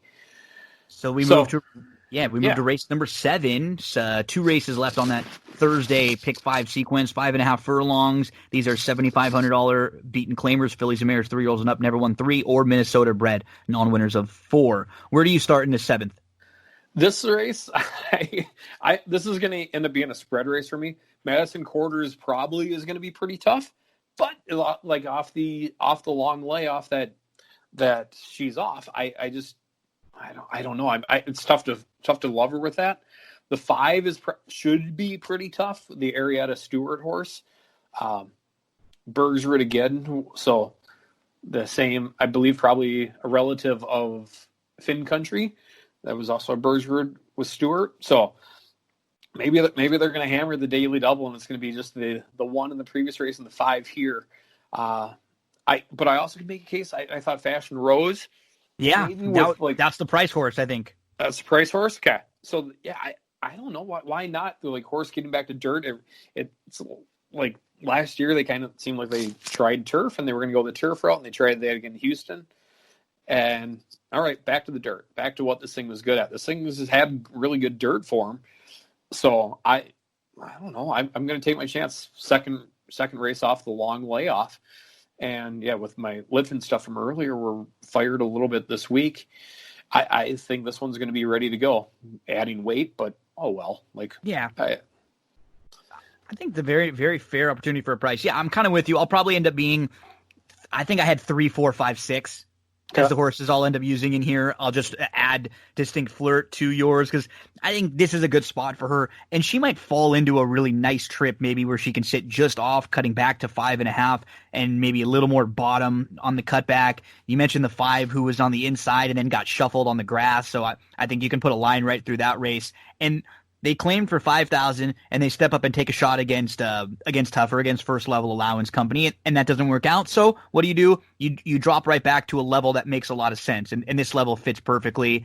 You mentioned Madison Quarters, you mentioned Fashion Rose. Yep, those are the 4 for me. Yep. Okay. Yeah, that's Gino. Let's survive there and move on. And exactly. Hopefully we've caught some stuff here, and we're live to another price. Yeah, this is kind of the same thing where the Wednesday night card, it was like, all right, if you can be alive to the end, you're looking at a payday. I really see that kind of the same way as here as well. They're difficult. Yeah. Really difficult. They're just because you look through the sequences and there aren't obvious singles. That's what makes the pick 4s, pick 5s tough. When there are not races where you think everyone's just going to take a stand with this horse. And that's the case in both of these nights. Even the races where you have some horses that are going to take money. Like the first race we talked about, of the stakes races, the outside 2 are going to, on Wednesday, the outside 2 are going to take money. And then this race, the last race that we're going to talk about between Wednesday and Thursday, the 2 Runaway Bet is going to take some money. The 4 is going to take some money right off the bat. We got 2 Barnes who have been rivals at a lot of these racetracks. We're going to see some more of these Carl Broberg horses start to ship in. And this one, Runaway Bet, he's very well spotted. They claimed for 16. Then they tried against Tougher. And, 30 non-2s, that's a much tougher spot than this. Now you can drop back. You have some speed. He's probably a horse who's tough to just completely chuck out. Cool Edge was a super impressive 8-length winner there. Coastline Sermon was facing a lot tougher when we saw him, and he had a brutal start. I think those 3 are probably the ones that'll take the bulk of the action in here. Nope, I think you nailed that with who's going to take the action on it. There's a couple I can throw out. I really like Harry the Hitman, but like the takes on it. The Broberg, he wins. End Zone, the Athletics, they win these races. I know they won a stakes race the other night, but yeah, this first claimed it for 16, put it up to 30, didn't win. Oh well, and those Oaklawn races were pretty salty. Those 30,000. That's not no. You see Market King in there. I think Market King was big races last year, setting the pace. I believe in some big rig races. Yeah. So beat Campaign Sky, who's the one horse where I can make a case for Campaign Sky in there. Sure, but. I thought it was going to be between the Broger horse is going to take money. It's probably the deserving top pick, but Cool Edge. All right, well, one Arietta, that horse completely freaked the last race. Like, all right, is it going to bounce off of that? I don't know, but it's not the strongest group here. Maybe Arietta Diodoro. He's got that one, and it's going to go strong. I thought maybe, I don't know, the Kelsey horse, the 3 Marshall Hill. That's my other horse. That's your other horse, and that's my other one. It was didn't get any respect down at Oaklawn with everything 50-1 or more in every race, but I don't know. She won, broke the maiden last year at Canterbury with it. Was relatively competitive, and even at Oaklawn, like that last race, the 8,000, running second, 55-1. Okay, one little small thing I like about him too. It's just something I'll notice sometimes in the past performances. So Marshall Hill, when we look on February the 28th, was 5th behind Super Terrific, who was 3rd that day. What I like, in just a couple starts later, was actually able to outfinish that same Super Terrific. So even though the numbers and figures maybe don't show a ton of improvement, just visually knowing that this is a horse who actually was able to improve and get the better of a horse who just a few starts back had outfinished him, he can come running late and pick up some pieces if they go too quick early on. These are connections that we mentioned earlier, I believe in the 4th race with the 1, and these two teamed up for a win already on the meet. And whenever they do team up, it's very rarely going to be at a short price. Yeah, very rarely short price. And yeah, Robert Klein, 3 starts at Canterbury, and he's 1-1-1. So who knows? Maybe I'll get even crazy and solo the Finn Country in 1, and then play 2 separate tickets and solo Marshall Hill on 1, finishing that, or starting the other one with Dixie Nation. Hope that Kelsey and Klein get one of those 2 runners into it. Then I hit my solo, and then I can go deeper and spread. That's a great way to play. Yeah, that's a great way to play. And then if you get all of your top horses, you're going to hit it 2 or 3 times. If your opinion comes back all the way. But then what it does is it gives you the opportunity to spread out in those other legs. And then what you're doing it's just good ticket structure, because when you're singling a horse like a Marshall Hill or any of the horses that you mentioned, when they're not the heavy chalk singles, you know that your ticket is always going to be paying a little bit of money. It's always going to be paying well, because if you hit it with that horse, and it's not going to be hitting it with the 4 to 5 shot. Yep, exactly. Like there's people like horse racing. Everybody who's listening probably knows there's people who are good handicappers, and there's people who are good ticket structures. But if you can't do one without the other, then you're kind of screwed, and you have to try to figure out ways to maximize your dollar. And all right, would love to build the caveman ticket where you go deep, but don't have the funds to do that. You have to think smarter. Yeah, you get burned out quickly. You lose two or three bad days. That happens. And I notice when it happens is like when you win a lot of money, like you hit a big one and you got a lot in your bankroll, or you got a lot on your accounts there, and then you'll play a couple tickets where you fire away. I'll do that, and that's always like the sign to me again why we handicap and not just gamble. Anybody can go 5 by 5 by 5 by 5 and try to throw some darts. The key is trying to make a lot out of a little. That's why we're doing what we're doing. Most people, I'm sure, that are playing Canterbury too, they want to mess around with their probably $30, $40, $50 tickets. They're probably not playing $500 tickets, I'd imagine. So what point is it for us to put up a $500 ticket when it's not going to help anybody else out? Let's try to handicap these races, and I think we did a good job both Wednesday and Thursday narrowing things down. Dave, I gotta thank you a ton, because we had the technical issues at the beginning. I told you we might have like 30 or 45 minutes. It ended up being about 2 hours plus we ended up recording for about an hour between the two, and then with all the stuff we had to do before. So you were a great sport, man. I really appreciate it. Nope. It was a pleasure. I love doing it. It was great fun, Gino. I'd love to be back. I need to say happy birthday to my wife, who's awesome. Listening. Happy birthday. Cool. So what are you doing for her tonight? Did you make some dinner? Any kind of? I know that it's not the normal. You can go out and do whatever you want on a birthday, but you got something planned? Nothing real planned here. Like, if the weather dictates, we get to the lakes and just kind of kayak around and get out and enjoy it. And along with my Canterbury, there's a chance we end up out at Canterbury. And I know last year or 2 years ago we got into the announcer booth with PA, and he gave a race to her and made her feel like a queen. So nice. PA is awesome. He's another one I'm glad you mentioned, because we didn't talk a whole lot about him, but he is so Canterbury, and he does such a great job and so much fun. I would love when I was covering the Thursday night races there on TVG, and he would always have fun with me. I even have some of the sound bites where he would say, "Up next, it's the Gino from TVG has a fresh new haircut handicap," and Yep. he does a great job. He's a blast to listen to. Yep. So maybe some of the old school, just the grinder horse players may not appreciate some of the stuff, but he brings it in, especially with like the clientele of Canterbury, of trying to create like younger people. People go to the track. How many tracks do you have around the country that are like this, where people go to the track to see the race announcer, and he goes out to the paddock, and people, hey, he's a celebrity. He's the man. I mean, we've all heard his voice for years calling the Vikings. We hear his voice all on ESPN, on the radio bits. The one that I'll always remember, which is the unfortunate one, was when he got all over Favre. Everybody remembers that one. Why would you ponder passing? But his voice is great. And like you said, he understands that at Canterbury, you have a lot more fans that are going out to the track, that are maybe there for the experience. Maybe they're not the hardcore bettors. So he explains things to them. He even mentions program numbers, through the race call and things like that. So I love what you guys do over there. It's better friendly, and you continue to do the right thing with lowering the takeout down. We got these 10% takeout pick fives. I know that's become a staple for many people, and we're going to be playing it and talking about it. I think I'm going to, one of these weeks, I'll try to get you and Brian on together, and we can do a little 3-way round table and go through the card. Nope. That would be great. I was actually, I should have hit this earlier. Like when BA got the job, I was one of the finalists in that group. Oh, really? I was I think finalist number 3, and it just coincided, Gino, that I just got married like a couple weeks beforehand, and the tryout week was my honeymoon. And Eric Hallstrom at the time said, "You know what? You should go on the honeymoon. You should just go ahead and do it." And it was the right decision. It worked out.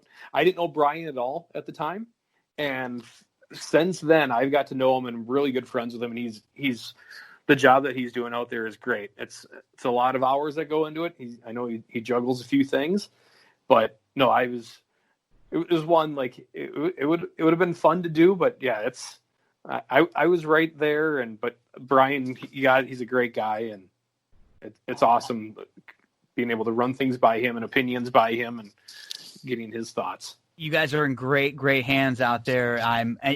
It's funny. It's one of the things where it's like, I can't believe I had never really spoken to either of you before this last couple of weeks. So it's really cool to get you both on as first time guests. And now it'll hopefully be repeat guests, because as long as they have these Canterbury races, I'd love to be picking your brains. And like I said, hey, once basketball season and anytime there's anything going on in T-Wolves and stuff, I'd love to touch base with you on that as well. So Dave, give the folks out there on social media and stuff, how can we follow along? How can we get in touch with you if we ever want to talk racing or anything with you?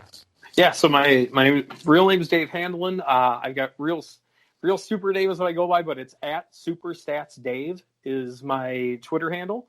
If anybody has questions, I love to communicate, and I love to talk to people. And if you have thoughts or wondering about races, I'll occasionally put some things out there. I kind of Dago with having followers who are basketball heavy, who follow me for Timberwolves basketball stats, and then I got a horse racing group. So I kind of zig all over it. But yeah, I love sports of all trades, all my Minnesota teams. But then heck, fantasy golf, fantasy NASCAR, like you're a true D-gen like me. So we got to get you back to talk a little bit of everything, because that's what I love to do here on the show. We've been lucky that horse racing is still going on, but in the next month or so, we're going to be able to talk. Even next week, we're going to talk about MLS getting back. We'll be able to talk some basketball, some baseball, and then hopefully football and college football. We'll keep our fingers crossed. It was nice to have racing when there was nothing else, but we want to be able to have everything back too. Yep, we want everything back, and we're greedy. Yep. One day, Gino, and I know this will hit close to you. One day, we're going to get WrestleMania here in the cities, and everybody's going to be able to go there. Like we went to Monday Night Raw last summer. I went as Hulk Hogan, dressed up for it. Oh, yes. I would love that. Give me some WrestleMania here, and have HBK walk out singing his own song, and just that's what I want. I want to hit a juicy pick 5, and I want WrestleMania here, and I want Timberwolves to win. I want the Vikings to win a Super Bowl. Okay, That's it. We'll start checking them off the list. One at a time, right? We'll check them off one at a time. Dave, this was a blast, man. I really appreciate it. I look forward to talking to you again. Thank you so much, and let's make some money this week at Canterbury. All right, sounds good, Gino. Happy 4th of July for you and the family and everybody, and be safe. Thank you, Dave. Right back at you. Folks, don't go anywhere. We're going to take a quick break. We're going to hear from one of our sponsors, and we'll be right back on That's What G Said. Old wrestling rewatch this week, but unfortunately, instead of the triumvirate, it's just going to be a tag team. Andrew Champagne and Gino Bacola. Andrew, as you mentioned, with no Darren tonight, we talked about this beforehand. It's a Freebird rule, so it's just going to be two of us defending the tag team championships. Yep. Now, for those of you who may be unfamiliar with the concept of the Freebird rule, it was a way in which regional promoters could use different combinations of guys in different kinds of matches. The Fabulous Freebirds, of course, were three people: Michael Hayes, Terry Gordy, Buddy Roberts. But you wouldn't necessarily get the same two guys every time they came back to a town to defend their titles. Sometimes you get Michael Hayes and Terry Gordy. Sometimes you get Terry Gordy and Buddy Roberts. So they played around with some of the combinations. In all seriousness, Darren unfortunately had an obligation to his day job that he could not get out of. Darren, we miss you. Hopefully you got a chance to watch this show and enjoy yourself, because we looked at the Great American Bash from 1996, and every time I watch this show, I have a really good time. This is a good show. When you look and you kind of look up or you read through articles or lists that rank the best WCW pay-per-views, this one's on it, on almost every list. And I think this is like a top 5 definitely, and 100% top 10 and a top 5 WCW show. Because what I like about this show, Andrew, is it's right as things are starting to heat up. From this era, for about 8 months or so, WCW is hot. From this to the start of the NWO, when we're seeing guys turn and join the NWO that we never thought. We're seeing guys come from WWF over, jump ship. We get the Monday Night Wars going. We get this great heel turn from Hulk Hogan, who has become completely bland, and he's not even on this show because they didn't have anything for him, before leading up to the NWO stuff. If it wasn't for him deciding to be the third guy, which he does a month after this, Hulk Hogan was in a really weird place. And that's kind of why I like this show, is that we don't get bogged down with the NWO stuff that ends up bogging shows down, 16, 18 months after this. Because then from middle of 98 through the end of the WCW era, it's constantly NWO reformation, another NWO this, that. Vince Russo comes in. It's a mess. Right now, you get a little bit of that 93, 94, 95 WCW in here, and you can feel it starting to catch fire. I loved this show. I really did. There's a lot about this show that appeals to a wide variety of audiences. If you wanted the established stars, Flair's in a big match, the Steiner brothers open up the show, that's good stuff. If you wanted to see mid-carders potentially getting a push, you get Diamond Dallas Page with all of the gimmicks that he had at the time, and we'll go through that. If you're a fan of the cruiserweight wrestling, you get the WCW pay-per-view debut of Rey Mysterio Jr., and that's just a tremendous match and a hell of a deal. If you like the celebrity involvement, you get a match that, Gino, I think is the best celebrity match in recent wrestling history. There's a lot going on here. It's really cool to see. It's a breeze of a watch, and it's even shorter if you skip the match that we skip, and we'll get to that when we get to it. Yeah, well, I'll just kind of briefly mention it at the beginning, too. So this is actually the first show that we've come to, which is kind of crazy when we think about it. We've already done 15, 20 different shows so far. A bunch of them, yeah. I mean, we're getting busy here. Yeah, and so we haven't actually come across any of them that have a Chris Benoit match. And we decided, and we discussed this together, that I think as we get to more shows that have matches, or he maybe they're not huge involvement, or they're quick, or this or that, we'll I don't know, we'll have a different idea, or maybe a different way to approach them, or maybe we'll just skip them all. I don't know. We'll see.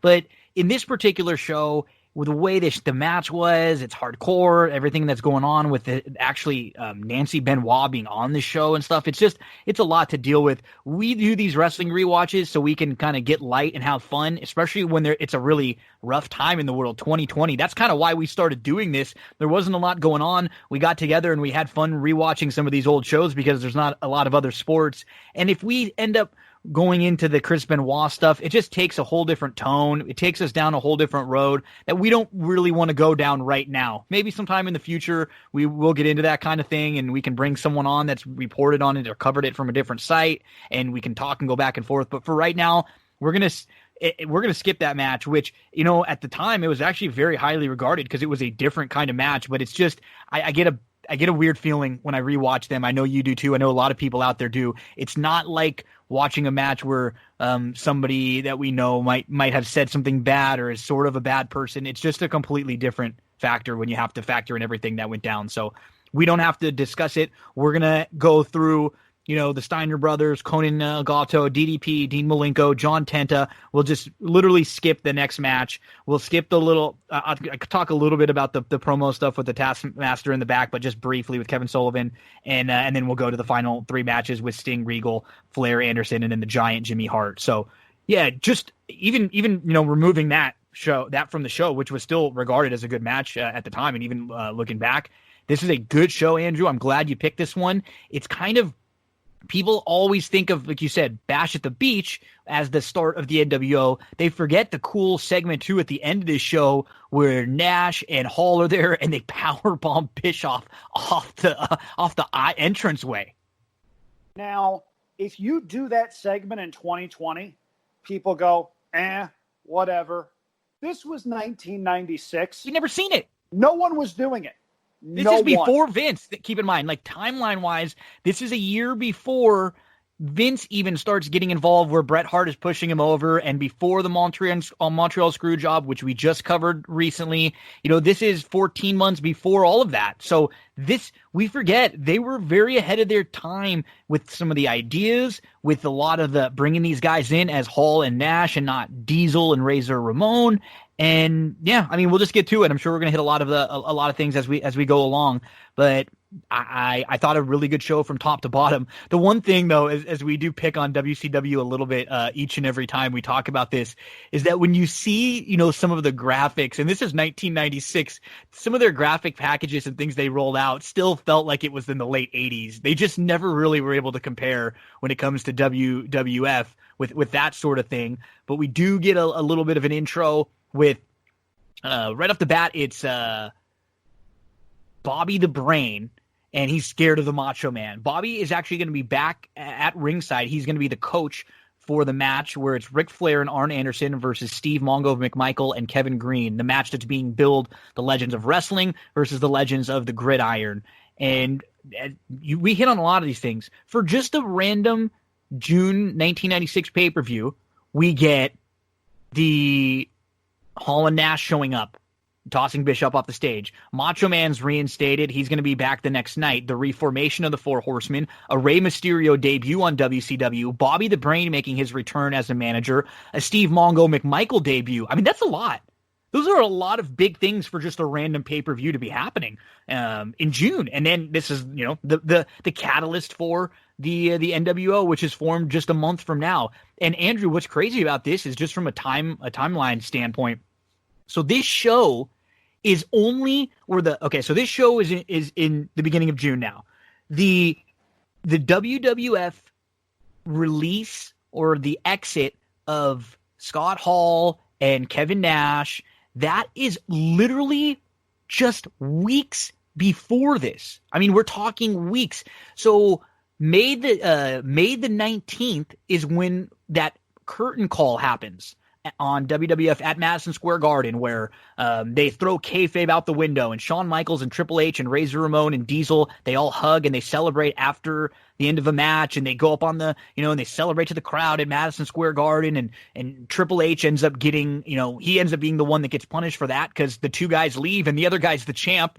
That they've been building up for years. There's nothing really Vince can do but punish only Triple H. But it's crazy. 1 week after that, Hall is on Nitro, and we're just a few weeks later here. So all of this is happening. Like, this isn't 6 months later like we see in wrestling nowadays. We're talking, boom, you're away from the WWF, and they were immediately in. That's another thing Bischoff and WCW would do really well. They would capitalize on guys quickly. They would. They did a lot of things right here. For one, we call them Scott Hall and Kevin Nash because that's how we knew them from their WCW run. They were not referred to by name. Anything. For They. a surprisingly long time. Bischoff's introduction says, they know who they are, come on out.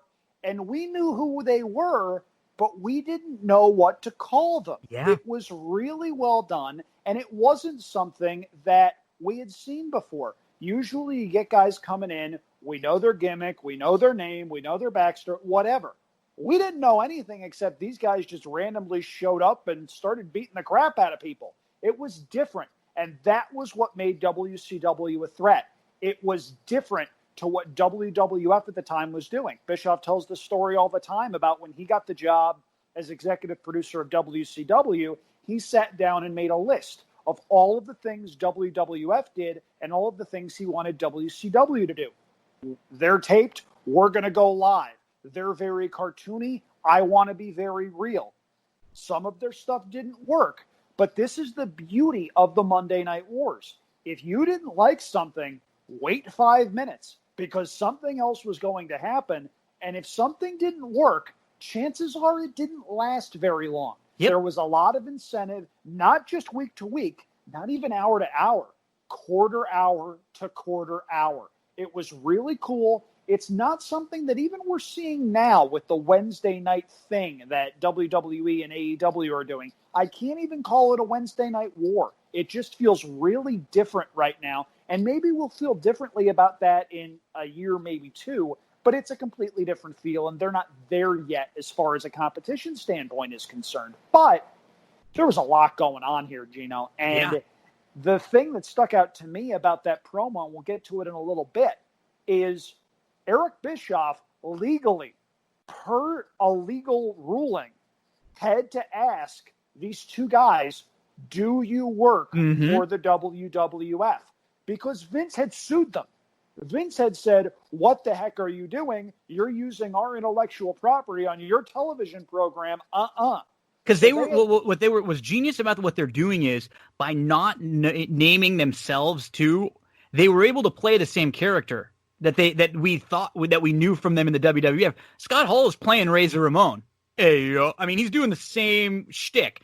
And Diesel's just doing Nash is doing the Diesel stuff. He's holding his hands up. He's doing, so we know them as Razor Ramon and Diesel, but just like you said, they don't name them, so they can't get in trouble. They're not allowed to name them because Vince has already said, what are you doing here? And they did a really good job of beating around the bush when they had to. Yeah. And we'll get to some of the reasons why that worked.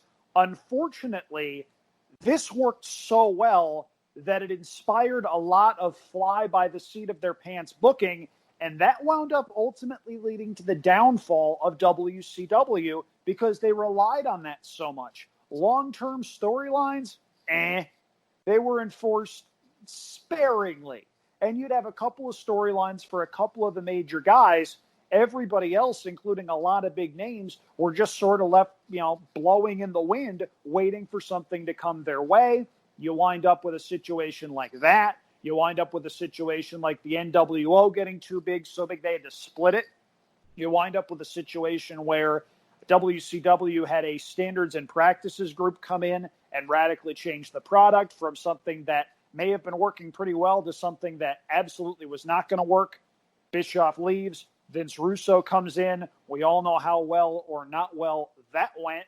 And ultimately, WWF winds up buying their competition in 2001. But after this show and after Bash at the Beach, it was very clear this wasn't WWF against some regional promotion. This was WWF against a legitimate, honest-to-goodness competitor. And in some cases, WCW was kicking WWF's butt at the time. Yeah. And even it's a little things too, right? We talk about all the wrestlers that come over, but in the opening package and in the first 5 minutes, we see Bobby the Brain Heenan, who was a mainstay in WWF forever, Mean Gene Okerlund, Miss Elizabeth. Those were the ones to me as a fan when those type of folks who felt like WWF mainstays left. That's too when I was going, they feel big. And keep in mind too, what's going on at the same time at WWF at 96 right now. Bret Hart is gone. this is not the hottest time in the world for WWF. They're trying to get Shawn Michaels over as the guy, and he puts together some decent matches here and there, but he's not in the best mindset to be a star. So they're not in the greatest spot either. So it's a perfect time for WCW to start catching fire. We see in the intro package, Bobby the Brain, he's scared of Macho Man. And then was weird. Lex Luger kind of really subdued all night long in his promos and talking about, his quest to slam and rack the Giant and win a third title. And they do that weird rocking camera thing with the Giant, trying to make him look big, fee-fi-fo-fum, spooky. And I texted you about this jokingly the other day. It's Tony Schiavone and Dusty Rhodes. Mike Tenay joins a little bit later. They play the national anthem. I love Dusty. The American Dream, amazing promo guy, connected with the crowd. Everyone loved him. He is just terrible in some spots on commentary. I mean, and then he has some funny spots and some moments where he's laughable. I compared it when we were talking, Andrew, it reminds me of the Macho Man, in that I think these guys who are so good cutting promos and they're such good talkers, they almost feel when they're on commentary, like it's weird. And you've done this before. Sometimes when you're on air, 2 seconds feels like a minute, an eternity. If you're not talking for a few seconds and there's some silence, sometimes it feels like forever. And I think with both of those guys, they feel the need to say things, even if it's just saying the most obvious stuff that's like just air again. They very rarely are saying like super important or like philosophical or like important things. Yeah, and Dusty was never my cup of tea as an announcer. I don't think WCW used him well during this era. They used him as a color commentator. He was part of the NWO for a little while and then went away as a result of either being released or his contract was up and just was not renewed. Having said that, for this show and this show only, I'm going to give Dusty more or less a free pass. There's a couple of things that I took exception to that we'll talk about, a couple of things that I laughed at, but one thing that I think is very important to remember is he had just lost one of his best friends in the business. That's a good point. Dick Murdoch, legendary wrestler, not so much of a legendary human being. By multiple accounts, the dude was a dyed-in-the-wool racist, but he and Dusty Rhodes were very close. Murdoch passed away right before this show. Dusty worked the show when you have to think he had the option of saying, you know what, don't worry about it. We'll get Tenay to do color, whatever. He showed up and he did the show. So respect him for that. But as a color commentator, generally not one of my favorites and not an easy listen. He's the reason why he's on. I mean, he does commentary for them a lot, but the reason why he's on this show in particular is because Bobby the Brain is not going to be in the commentary booth. He's going to be back in the corner of Ric Flair and Arn Anderson in that match where they face the legends of the Gridiron. So Nash and Hall are referred to as they, as Andrew mentioned. They're never referenced by any name at all. Tony and Dusty run down the main events. And Dusty says, if we want to fight, they come in here with a burr up their butt. Let's pull it out and get after it.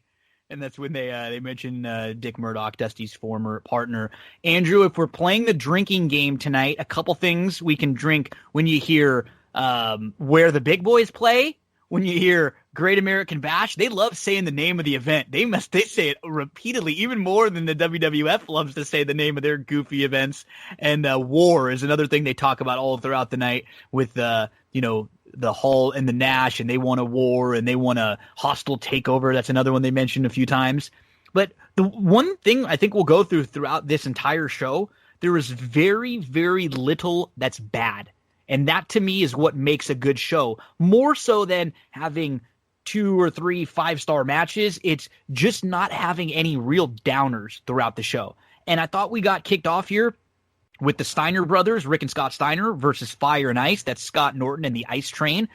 For those of you who don't know Scott Norton either, I mean, Scott Norton was a big man who was a multiple-time New Japan Pro Wrestling heavyweight champion. He got built over there quite big. They brought him back here, and he was ended up kind of as like muscle in the NWO. He just really couldn't cut promos and have much of a personality. But as you see in this match, these guys could all go, and they could all go. They had a pretty good motor. This match was a pretty quick pace for 4 big guys going, 10 minutes, and There was lots of suplex, lots of power moves. Scott Steiner is massive here. One thing I noticed in the intro, too, they used a lot of money on the pyro. Tons of fireworks all over at WCW. The crowd loves the Steiners. Dusty says, the Steiners hit you so hard, it's like when you're a kid and you hit your head into a brick wall. Luckily, I didn't have that happen to me, Andrew. No brick walls that I ran into. But they keep saying the one thing about this match, it's funny, there must be a winner, which I kind of get what they're going for, but it doesn't really come into the stipulation. It's not like this is a brawl or a street fight or anything. Randomly, Dusty just says, well, sometimes best laid plans of mice and men. I don't know where that came from. It was literally out of nowhere.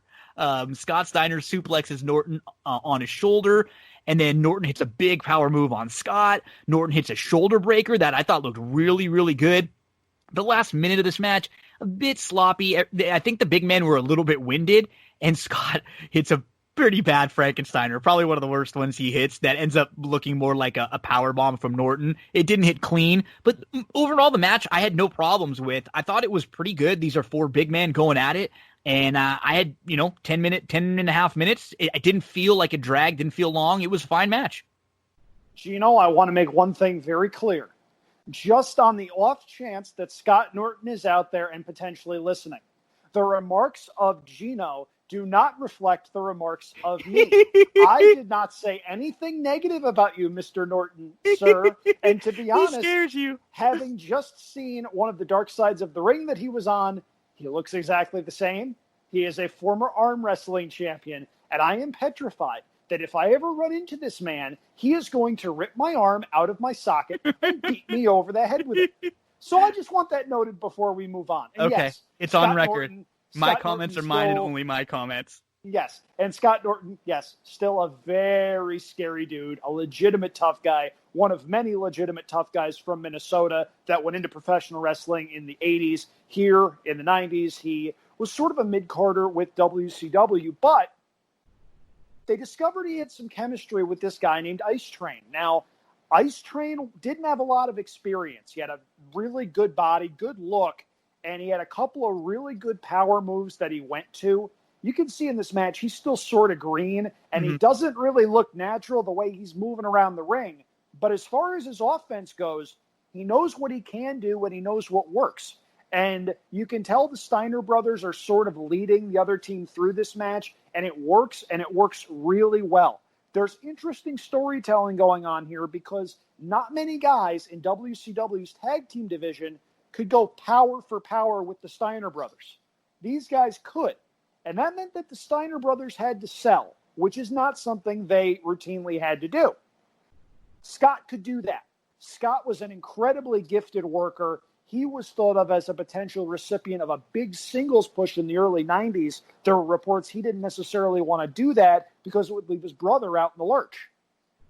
Rick, though, that's not really his bag. And you can tell in the last couple of minutes when he and Scott Norton are beating the living daylights out of each other. Anyone out there that's remarking, oh, wrestling is fake, herp-a-derp, first of all, what the heck are you doing listening to this section of the podcast? Go somewhere else. Secondly, go receive one of those shots from either Scott Norton or Rick Steiner and tell me how fake wrestling is. These guys were beating the daylights out of one another in the corner, and it was pretty darn cool to see. This was a good match, a fast-paced match. Yeah, for the big guys. Yeah, and the Steiners got a big pop winning the match, positioning themselves in the tag team division, which, of course, would get thrown on its ear later in the summer when the team known as the Outsiders, that we would eventually call them as, wound up essentially ruling the tag team division for 2 or 3 years off and on. But this match, for what it was, really good opener, and it got the fans going.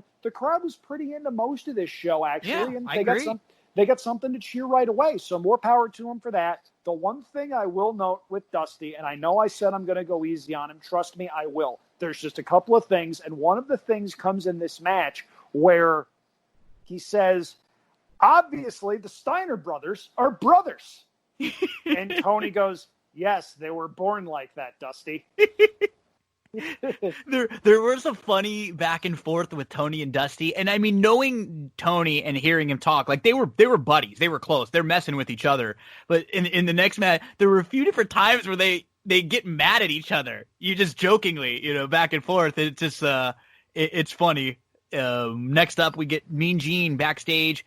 He calls Jimmy Hart a Nathan Lane wannabe, which I thought that was kind of a little interesting. I guess it's from like a singing thing because Jimmy Hart was always musically interested, and I guess that was where he was going with that.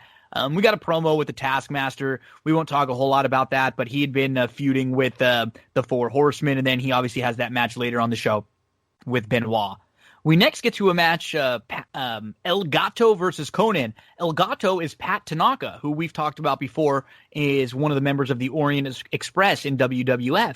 And Andrew, I don't know about you, like Conan, I feel like at this point, he hadn't really connected. And even for a while, he didn't as much with me. When I look back at him, it's kind of weird because he checks a lot of the boxes. He was pretty good in the ring. He's very good on the promo. He can cut excellent promos. He was a huge star in Mexico. He was like a teen idol who had his own show, and he became like Hulk Hogan-esque, many say. But they were giving him plenty of opportunities here. Even the next month following, he had a good run for about 5-6 months or so with the U.S. title. The next month after this, he ends up losing in a match to Ric Flair. He's treated like a star. I just don't know if it always connected the way that they wanted it to.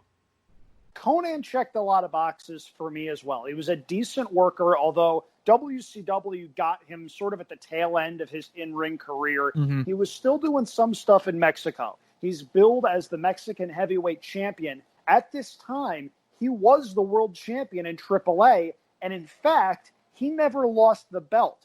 His contract with them expired later this year, and when it expired, he wound up starting his own promotion in Mexico called Promo Azteca, and that didn't last very long because he was doing a lot of stuff with WCW, so much so that he couldn't run his business in Mexico. That folded in 1998. You mentioned El Gato being Pat Tanaka. Fun Spanish lesson out there for you. El Gato literally translates to Pat Tanaka.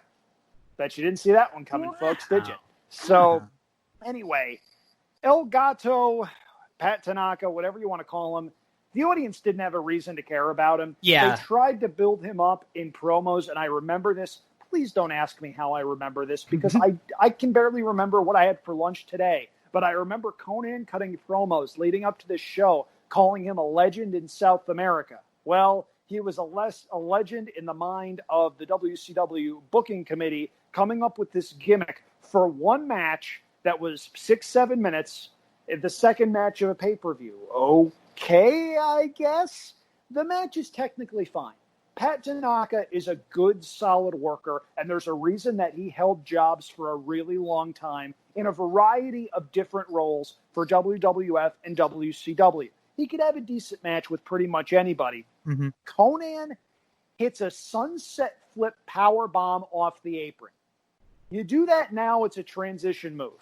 In 1996, that was a huge deal. Big spot. Nobody was doing that. Now a Canadian destroyer gets a 2 count.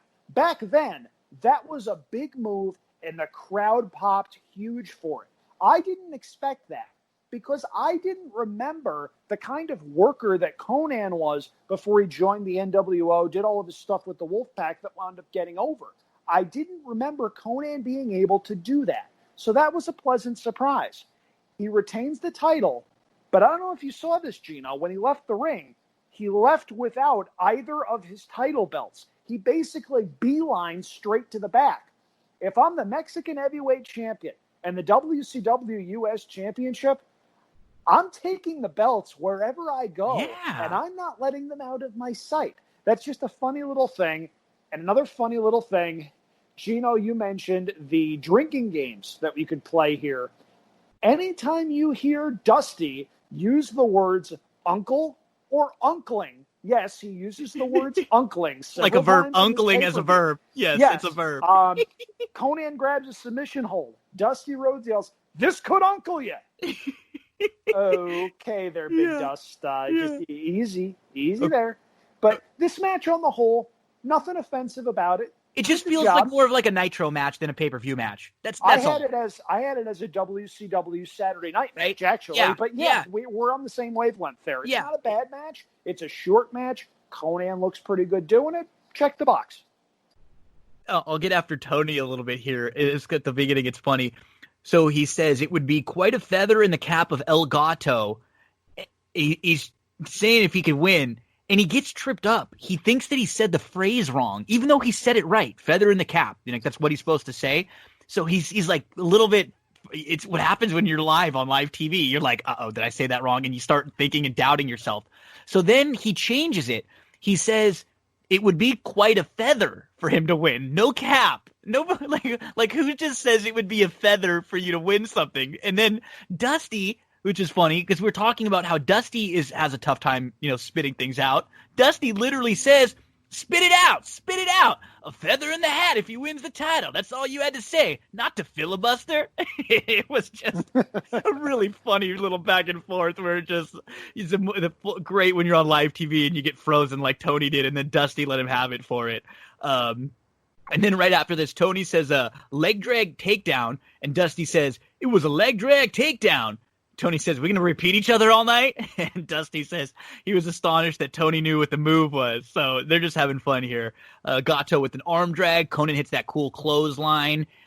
Tony says that Conan has his own show in Mexico. And Dusty says, I do too. WCW Saturday night with my co-stars, the silver-tongued Tony Schiavone. And then Conan with that powerbomb Andrew mentioned. And yeah, good match. Yeah, 6 minutes. Gato is solid. He just is a tag guy. He doesn't look like you're like in great shape physically. He can go though. He's a good hand. He's someone that you need on your roster to be able to fill and slot in certain places. So Conan continues to get over. I feel like he could have been a bigger star, and maybe, like we say, sometimes timing, if this was 20 years later, I think with the way he's able to cut promos and how he talks on the mic, he might have connected even more, but he just didn't feel come off as a big star ever. He just kind of felt like a mid-carder. Well, the big thing with Conan, before we move on, is Conan wasn't just there for his in-ring skills or his mic skills, whatever. WCW actively used him as a liaison to get a lot of their luchadors. Yes. That's why Rey Mysterio was on the roster. Juventud Guerrera, Psychosis, Hector Garza, a lot of guys that had really good matches in WCW were the result of the relationship that they had with Conan, and in turn the relationships Conan had with them. It was a case where Conan getting his foot in the door with WCW allowed other guys to follow in behind him, and we're going to see the result of that later on in the show. Just another point for if you did not know about Conan prior to coming to WCW, he was actually in the WWF for a while. They created a character called Max Moon that was supposed to be, partly Conan's idea. He ended up not playing the character for a while because he ended up, when he came to the WWF, he was still a little young. And he started becoming a huge star in Mexico at this time. So he ends up not showing up to a lot of WWF stuff. After they've created this Max Moon character for him, Vince was really upset because it's something they put a lot of money into and they thought would be a big hit with the kids and something they could use for toys and action figures. And it just never really worked for him in WWF. But here, with the relationship between WCW and what they had with the Mexican promotions, this was a really great fit for Conan. Andrew, I forgot about this promo. This Mean Gene promo with Sting. Boy. Talk about a weird homophobic promo in 1996. I mean, they are literally talking about Regal like he's gay, and they're making fun of him. I mean, Gene says, this guy comes off, he's talking with Sting, and he's interviewing Sting about his match a little bit later on with Regal. He says, this guy comes off as sort of a sissy or a prissy, but looks can be deceiving. And Sting says because Regal drinks tea with his pinky up, he has to wonder about him. Mean Gene then holds his hand out and does a little effeminate, like he dashes his hand. Sting then says the men in England that ain't the way they breed men in the U.S. Sting then kind of gets frozen. He loses his words. He stops for a second. He asks Mean Gene to take it. He says, I'm not saying he's not a fantastic wrestler, but I'm not too sure about him. He's a little iffy. If anyone can straighten you out, in 10, 20, 30 minutes, it's the Stinger. This was weird. Yeah, and this was around the time where Sting was going through some stuff. Mm-hmm. He doesn't mention a lot about it because, as we've established on past shows, born-again Christian, by all accounts, a really good guy, happy he's still around. But he was into some stuff in the mid to late 1990s, had some personal demons, and this was, of course, right before he adapted the Crow gimmick of sitting in the rafters and doing everything that he did to where he wouldn't wrestle for close to a year and a half. This promo was deeply weird. Another one to add to the pile of things you would never see on any wrestling show today. He has Gene reset and back it up so that he can get his place. It's not Sid's "We're Live, Buddy" promo, but you can see it from there. It's strange. It's weird. Thankfully, he redeems himself later on in the evening with what I think is a really, really, really good match. It's funny, and they're playing this like Regal effeminate thing, and he drinks tea and Jeeves and stuff. And Regal is like one of the most badass guys you'll ever see, and he's literally been at this time having these incredible matches with Finlay right before this, and he has a bruiser later. It just seems to not fit the character whatsoever. I mean, they even talk about Regal as fighting in the Indy, the pits in India when he was a kid. I don't know. It didn't connect. And I don't like, this is like the stuff that bothers us and bothered me when we see Hulk Hogan get really racist, when he says stuff about Yokozuna or some of the stuff that he would say. I don't like this from your top babyface. I don't like it at all. Well, here's the biggest problem. You know why this didn't connect? Because Regal is a real man's man. He's a man. Waka. Man. I'm sorry. I had to. I agree with you completely. This was awkward, but Sting would at least make Regal look really, really good later on in the evening. So I'm willing to forgive this, all things considered, because this isn't a situation where sometimes you see it with certain top guys from certain eras. Not going to name names. You can infer what you want with guys that just dress people down in promos and then beat them. And they crush them in the ring and bury them in the ring.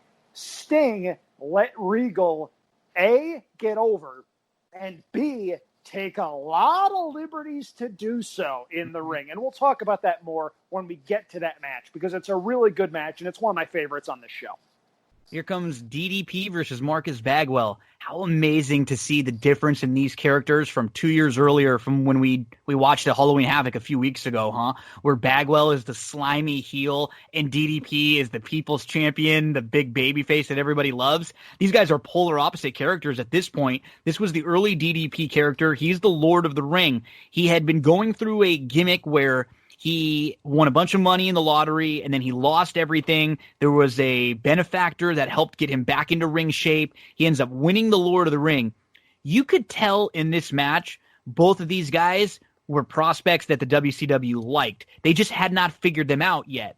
For as much crap as we give Bagwell, he could go in the ring, and he could go here, and he actually was a pretty good babyface character at this point. I think the problem with Bagwell was once he got that neck injury, he was really never the same in the ring afterwards, and he was always that slimy heel guy that just we kind of got a little bit sick with. He does a good job here. He's just kind of white meat babyface, and DDP is the slimy heel who's cheating. He talks to Baltimore at the beginning, and he says he calls him Carl Ripken, which is good. Just the cheap heat right off the bat.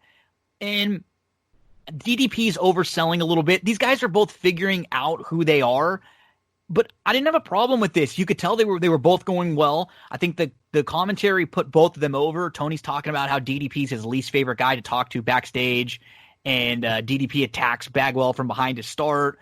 And Bagwell falls crotch first on the ropes, and Dusty says, if you want to know what that feels like, go back outside and jump off a wall onto the clothesline and land on it. Okay. But you could tell they like DDP. I think you could tell they like both of these guys. They really put over the Diamond Cutter as a devastating move. When he hits it, immediately Dusty says, no way, he's not getting up from that. One of the more devastating moves. And DDP retains the Lord of the Ring title. DDP credits Dusty Rhodes with essentially making his career. And you can see why right there with what you just mentioned. They, at this point, and this is 96, DDP wouldn't really hit his stride until early 97 when he rebuffed the advances of the NWO, turned face, and wound up feuding against them for a while. They were already building up the Diamond Cutter as a really cool finishing move, and for good reason. It was fun.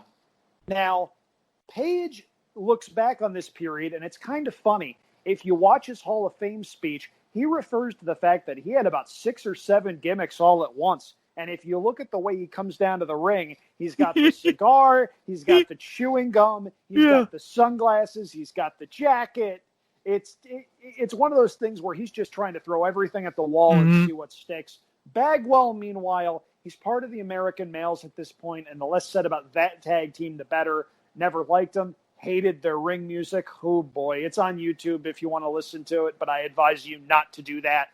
Bagwell's got the 1990s frosted tips in his hair. That's horrifying for a different reason. You mentioned Page selling a lot, and I liked that because you could tell WCW had some sort of long-term plan for Bagwell. They just were never quite sure what it was. So I was okay with that. And Bagwell needed that because his offense was really basic. He hit one good dive from in the ring to the arena floor, and that was pretty cool. But the rest of it was pretty generic stuff, and I found it very hard to find a reason to root for him as a babyface. I honestly thought he was far better as an entertaining mid-card heel. That act did have a ceiling, but his stick, his chemistry, and his personality, his charisma as the heel was worlds different than this. I just kind of forgot, I don't even remember seeing a whole lot of buff matches because I think after he got hurt, they kind of used him more as a piece and a prop than even going in the ring. He could go okay, but it's funny, if you could have combined some of the charisma from his heel with some of a little bit better, just more basic work that he was able to do earlier in career, he probably could have been a better overall performer. Yeah, I agree. And it's a case where he did have a use in the late 90s. He formed a tag team with the object of my nightmare, Scott Norton, that had one of the best names WCW ever cooked up. Vicious and Delicious. Yes, that was a good one. That was great. I enjoyed that. But the one thing that I will note about this match, and this is one of those things where you could tell, despite the fact that Page was on the older side, he was still learning in the ring, and Bagwell was still learning as well. They do a weird crisscross spot in here, and Page doesn't do a leapfrog. He just sort of sticks his leg out over Bagwell as he's running by. I'm not entirely sure what that was, but it's pretty darn awkward, and Page is still finding his footing, but you could tell they were planting the seeds for something, and when Rhodes says, "Yep, that's it, everybody go home," that's putting over a finisher in a way wrestling doesn't do today. Now, if you do one finisher in a match, you might get a 2 count. Here it was, he hits this move, you're done. And very few people wound up kicking out of the Diamond Cutter, which added a lot to the appeal of Diamond Dallas Page once he got rolling and found himself. This match, pretty good. Nothing to write home about. A lot similar to the Conan Elgato match. It just seemed like a Nitro or a Saturday night match. And there's nothing wrong with that if that is the floor on match quality in the card. Completely agree. And I think you're right. I think that's about it. There's one more match that I'd probably put in the range of this where it wasn't special, it wasn't bad, it was just kind of there. But I have, again, when it's not bad, that's fine with me. I had no problem with this match whatsoever. And it's fun seeing this, knowing what we would know, what DDP would become, and even what Bagwell would become. I love seeing when guys are completely different characters or completely different iterations of themselves. And this is what you get with this version of Marcus Bagwell and with this version of DDP before he becomes the People's Champ. We get to Mean Gene, who's with Jimmy Hart and the Giant, and they're asking if Jimmy Hart and Lex Luger have any ties. The Giant says he's immortal. He was pushed off a building and lived in 95. And he mentions he runs down everybody he's defeated. It's very impressive. The only thing I don't like about this at this point. And I guess it's been a while, so he has to talk. I just feel like less would be more talking with the Giant at this point. He's still young. He hasn't really found his voice. He's kind of all over. And to me, he's less scary when he talks than when he's just standing there. You have Jimmy Hart with him. I think this was maybe a little bit of a miss, is not getting more out of Jimmy here and maybe just having Big Show Paul White, who's the Giant at this point, just stand there and look more imposing. Consider this. WCW had the Giant, Paul White, the Big Show, whatever you want to call him, in his early 20s. They rocket him to the top of the card. You want to talk about strapping a rocket to someone. You can't do much more than what they did with the Giant, with giving him the title and immediately being able to sort of screw over Hogan with how they did it. Yep. They give him the title. And almost immediately, the title takes a back seat to other things that are going on within the company. Yeah. And that winds up being a really big problem. I would argue that the WCW title doesn't really start to matter again until points in 97, when you wind up with Lex Luger beating Hogan for the title, and then Hogan getting the title back at the pay-per-view, and then Sting challenging to the title at Starrcade. This was a situation where it wasn't necessarily WCW's fault. They stumbled onto something with the NWO, and that wound up being the big deal. That was fine. Early to mid-96, though, I can't really excuse that, because you've got a legitimate star.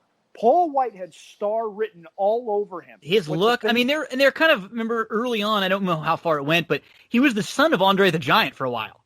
That's what they referred to him as for a while before, and then that went away. But he was, he was supposed to be this guy, and he could move, and he had an unbelievably imposing look. And the list of guys he just went through, with Macho to Hogan to Sting to Flair, it should have meant more than it did right here. Yeah, exactly. And never forget, he was still sort of learning, but he wasn't bad in the ring. No. We talk about Giants that get pushed nowadays. It's a struggle if they can walk and chew gum at the same time. He was athletic. That's the thing. He was a basketball player. He was doing missile drop kicks, for goodness sake. Off the top rope. And he looked good. Yeah. And he could sell and not look horrible because he was athletic. He wouldn't look like he was falling and tripping over himself if he was selling a punch or if he was selling some offense from someone else. So yeah, it just is weird. I think they did kind of polar opposites with the way they used him, and it still feels like when we look at the Big Show, who has an incredible career when it's all said and done, and everything that he's done in his longevity. I mean, we're recording this Tuesday night. He was out on Monday Night Raw with Randy Orton, who he looks to be involved in a feud with, right now, still able to step in and be a main event slot-in type player. But he just he feels like in both companies he didn't hit as big as he could have. And the thing is, I mean, we're talking 25 years after his break, and he's already in perpetually over status. Not a lot of guys ever get there. That's a great point. Don't think we're knocking the Big Show Not at all. For anything. It's only that we think do. so highly of him. This guy could have been a guy that held a title for years at a time. Yeah, and in past eras, he would have. Mm-hmm. But he came along right before the NWO, and when Hogan's revealed as the third guy, gotta beat the Giant, brother. Yep. And I would argue he never recovered from that in WCW. Maybe we'll talk about Hog Wild 96 at some point. Maybe that's how we punish Darren when he comes back. But it's a situation where they wound up misusing him so badly, he jumps to the WWF, becomes the Big Show, and embarks on a terrific career there. The guy was in the ring with Floyd Mayweather and made it look believable. There were so many iterations of the Big Show character based on his look, based on what they would ask him to do. An incredibly versatile dude. And when he goes into the WWE Hall of Fame, it's not an if, it's a when. And it's going to be a well-deserved standing ovation for this guy whenever he gets it. He's a lot of fun to watch for a lot of different reasons. And we'll get to the main event, which I thought was actually a pretty darn good match. Yeah, it's not bad. And he's very reminds just a lot of Kane.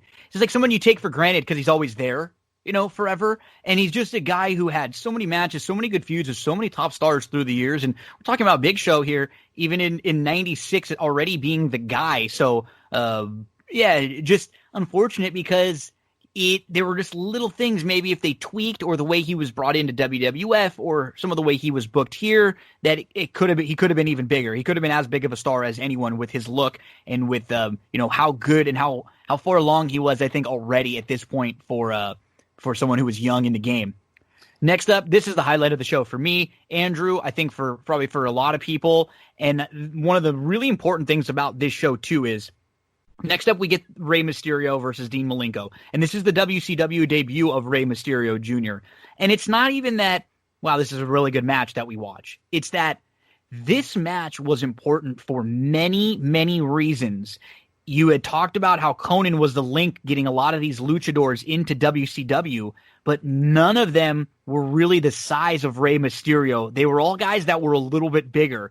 And bringing someone like Rey Mysterio in, and with how small he was, this really did open a door on a national U.S. landscape for seeing that smaller guys really could compete in the ring with bigger guys. It wasn't like a sideshow thing that you had to have, at the very beginning of the card or on, as a separate side of the card.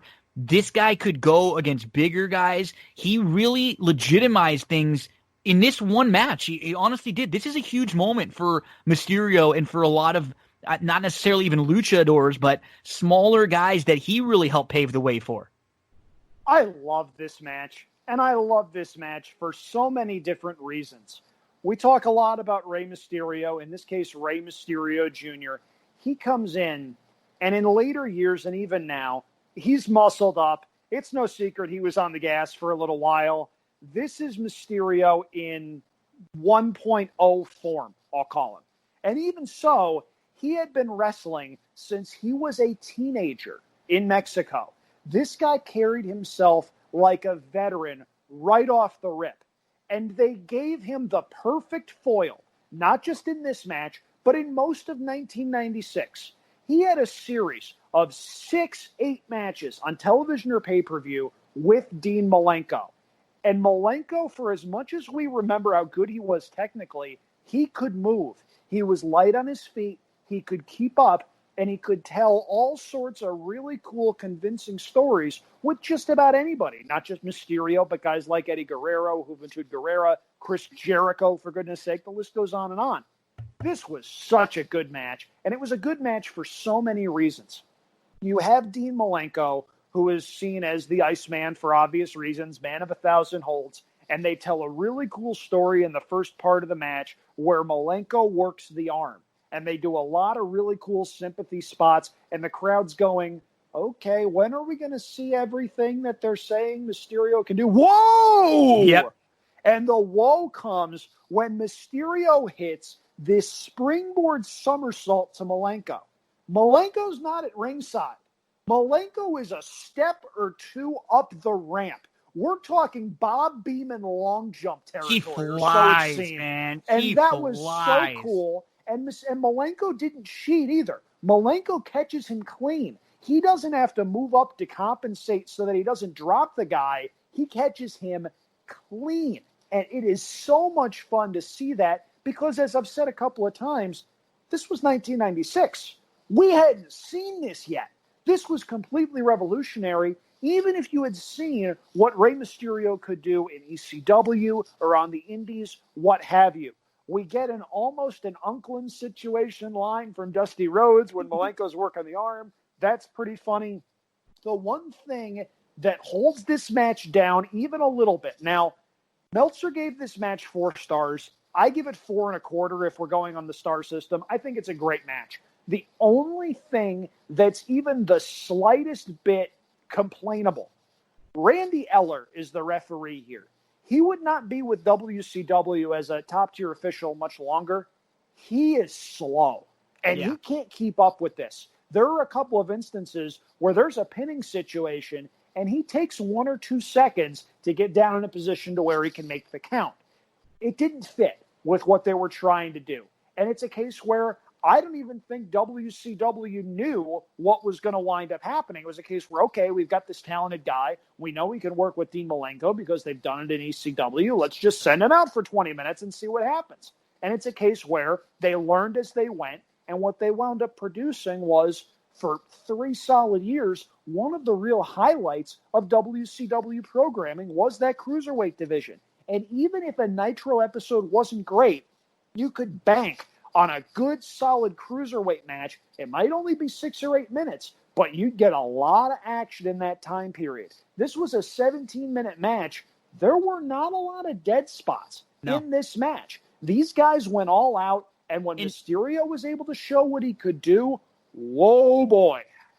This was just so much fun. So what's great, too, is that Mike Tenay joins him to call the match. And when you get Mike Tenay, you get basically a JR type. He's going to give you all the backstory. He's going to give you everything that's going on. He gives you a lot of history of Ray coming into in Mexico and everything that he's been doing.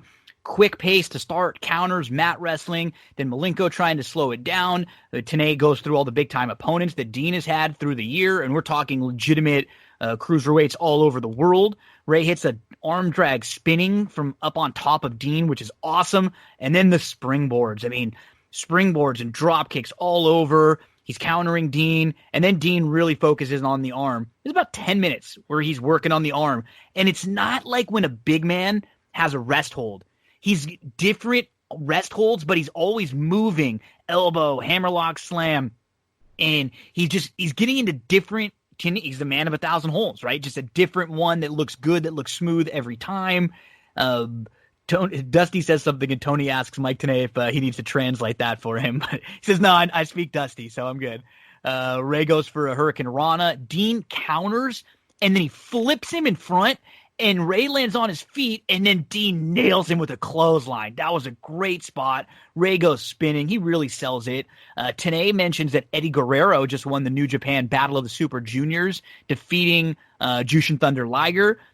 Dean just playing the power big man, slowing it down, just focusing on that arm over and over, hits an overhead suplex, tons of near falls on Ray. He gets the surfboard into a bridge pin. He then hits a double underhook, suplexes all over from Dean. Dusty says at this point that the refs need to think about stopping the match for Ray's own benefit, and then quickly Ray turns it around. He hits that springboard somersault that Andrew talked about, which was great.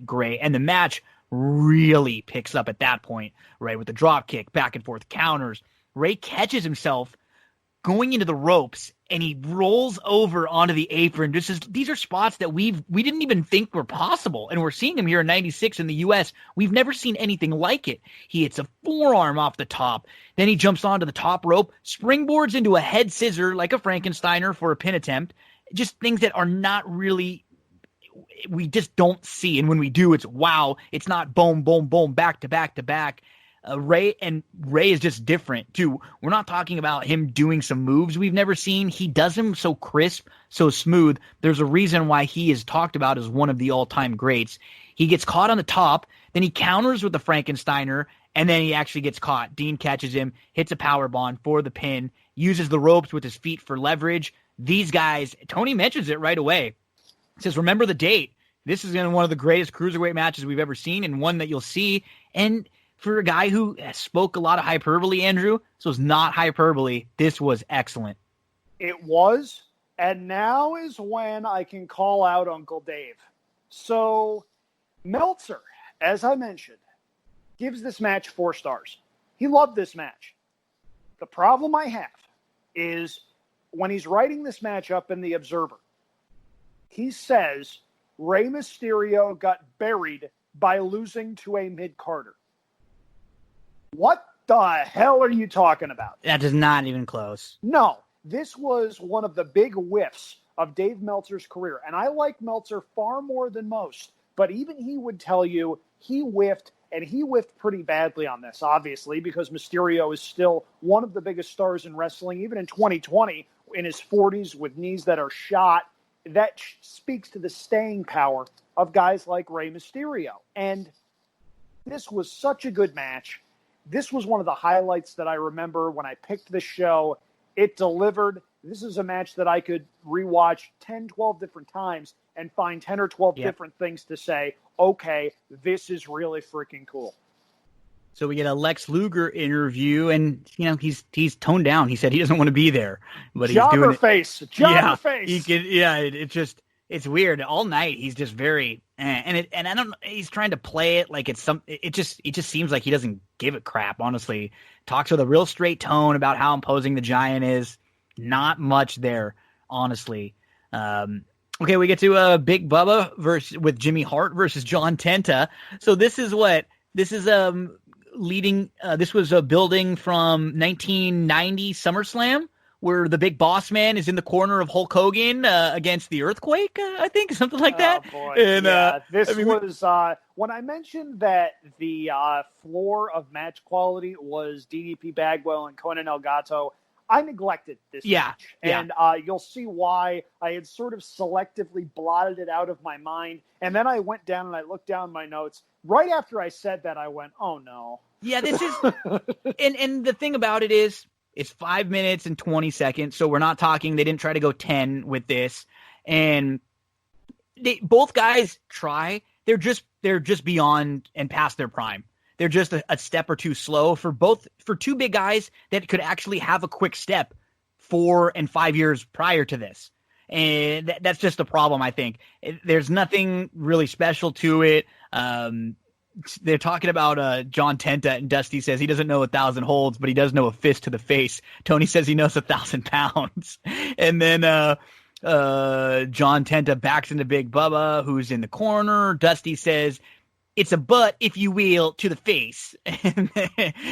So then this is one thing that's funny about Dusty, too. He's trying to figure out the word derriere, and he calls it a dare stare.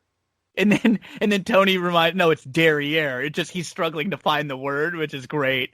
Bubba uses the brass knuckles. He hits a suplex. That was an impressive suplex. He goes up to the top rope. And so the finish was really kind of corny too. Jimmy thinks that Big Bubba is about to win. So Jimmy Hart gets up on the apron to start celebrating. And he doesn't realize that behind him, John Tenta countered, caught, power slams Bubba for the win. So when Jamie turns around, the Earthquake has actually won. And this is also weird because Jimmy used to be with the Earthquake. Now he's against the Earthquake. This was about 5-6 minutes. Again, another thing that felt sort of like it could have been on Nitro. This was the low point of the show, although it still didn't offend me all that much. I didn't think it was even as bad as some other places I read and some other reviews may have had it. One thing that I will say is Big Bubba tries really hard. He does try hard. This match. Yeah. He could still move a little bit. And Dusty actually says it, Gino. He calls Big Bubba a big man that can move. Everybody drink.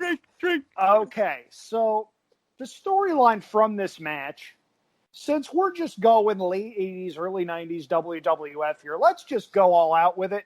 The storyline here is Big Bubba cut John Tenta's hair. Gee, where have I seen this sort of storyline before? Yeah. So, instant feud, whatever. Bubba takes 2 really big bumps early in this match.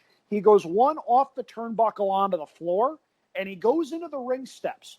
He's 300 pounds. A legitimate 300-pound guy doesn't take those kinds of bumps very often. They do the storytelling with the foreign object, which I just wasn't crazy about. Bubba hits an okay enziguri, though. And again, not something you see a 300-pound guy do very often. The problem is, when Bubba's the guy that has to carry a match, it's not pretty. He can be carried. He had a number of really good matches against Hogan in the mid-90s. He was the first guy on the first Nitro that Hogan beat. And that match was fine because Hogan was able to lead him around. You do a Hogan match. There was value in him from that perspective, but you put him in with John Tenta, a guy whose late 80s, early 90s work I liked far more than Darren did. And at this point, John Tenta is out of gas as a worker. Yep. He just is. He's past his sell-by date, and there's just not a whole heck of a lot that you could do with him. Nobody's fault. They're trying to use a guy that was a name in WWF, and they're trying to find a way to use him on WCW television. But this just didn't work all that well, and they had to continue the storyline. Tenta gets the scissors and winds up allegedly cutting Bubba's beard. Which he doesn't, yeah. No, and Bubba's holding over his beard saying, he cut me! He cut me! Yeah. Like, it just didn't work. We'd seen this before. It just seemed tired. And that's no fault of Big Bubba, who tried. And he had mileage left to the point where he went back to WWF and had some big programs. He slimmed down as the Big Boss Man. Show. Yeah, he had a program with the Big Show's father. Yeah. He had the program with Al Snow in the Kennel from Hell match that we will never speak of ever again.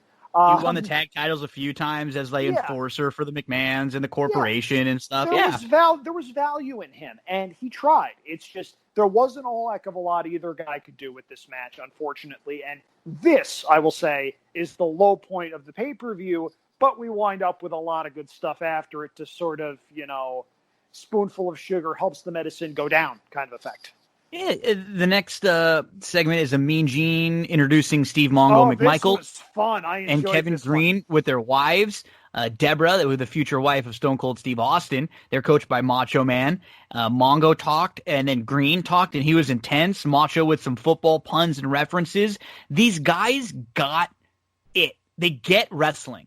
Kevin Green is really good when I watching back. When we'll watch the match and we'll talk about it, it's better than we thought. They're not doing Hurricane Ranas and stuff like that, but they stay in their comfort zone. They do things that work and that make sense. I thought this was good. I mean, they cut a real intense promo letting them know, like, we're coming after you. My problem with this promo isn't Kevin Green. It isn't Mongo. It isn't their wives. It's Savage. Savage runs in, and he's doing the crazy thing. And, Gino, you're going to get a Savage impression out of me. I make no claims about it. This is going to be good. But this was my problem. We're going to do a goal line stand, and then we're going to knock Ric Flair into the end zone. Which is backwards. What do you mean? Mach, I know you're a wrestler and not a football player. That's not how football works. Same thing. If you're doing a goal line stand, you're trying to keep Ric Flair out of the end zone, not knock him into the end zone. And maybe that's why they got beat, because they weren't seeing the bigger picture. Right. But if Macho Man was calling the plays for him, this was a problem. Yes, it was. I mean, this was Rich Kotite with the Jets level stupidity. You have a Rich Kotite reference. Mark that one on your bingo cards at home. But this was cool. Kidding aside here, Green and Mongo got it. Mongo at this point had been under contract for about a year. He was doing the color commentary thing with his dog, and it was a case where every once in a while he'd have a couple of good lines, but traditionally pretty forgettable. They do this, and nobody really knew how good Kevin Green was going to be. He got so good to where wrestling was a legitimate career option for him. And a couple years later, in 1998, teams actually had to start writing no wrestling clauses into Kevin Green's contracts because he would go wrestle a match or two a year with WCW, and he would wind up doing a pretty good job. Mm-hmm. He was never going to be a Hall of Fame level technician, but could he have been a fun mid-card babyface for 5-6 years? No freaking problem with that. I mean, he could have absolutely been the babyface version of what Mongo was for a couple of years, who held a mid-card titles and who was a part of a faction. And I agree. This hit really well. I thought the involvement from all these guys was really good. And we'll break down that match in its entirety in just a moment. Next up was Redacted. Chris Benoit versus Kevin Sullivan. We're going to skip that. After the match, we do see the reformation of 3 of the 4 horsemen now. So Flair and Arn are back together with Benoit. Arn and Flair discuss their match with the legends of the NFL. We then get to another real high on the show. For me, the Lord Steven Regal with Jeeves versus Sting match. Tony keeps talking about the possible hostile takeover and if WCW will answer the call. We get a big pop for Sting, who's the U.S. champ and the tag champ with Lex Luger at the time. Tony mentions that the 1990 Great American Bash was when Sting became the champ for the first time, beating Ric Flair. Quick start for Sting. Regal's tossed outside into the barricade. And then Regal, some European uppercuts. He takes advantage. He is super stiff, laying in shots all throughout. Tony actually mentions, again, to piggyback on the point of Bobby the Brain Heenan, Mean Gene, these guys coming over to WCW, we get a mention of Bruno Sammartino and Pedro Morales, who are going to be with WCW for autograph signings. Regal then goes outside to talk trash to a fan, which is great. He offers to shake Sting's hand, and then Sting instead gives a thrust. It's just like, what? They're still going with this, through the match.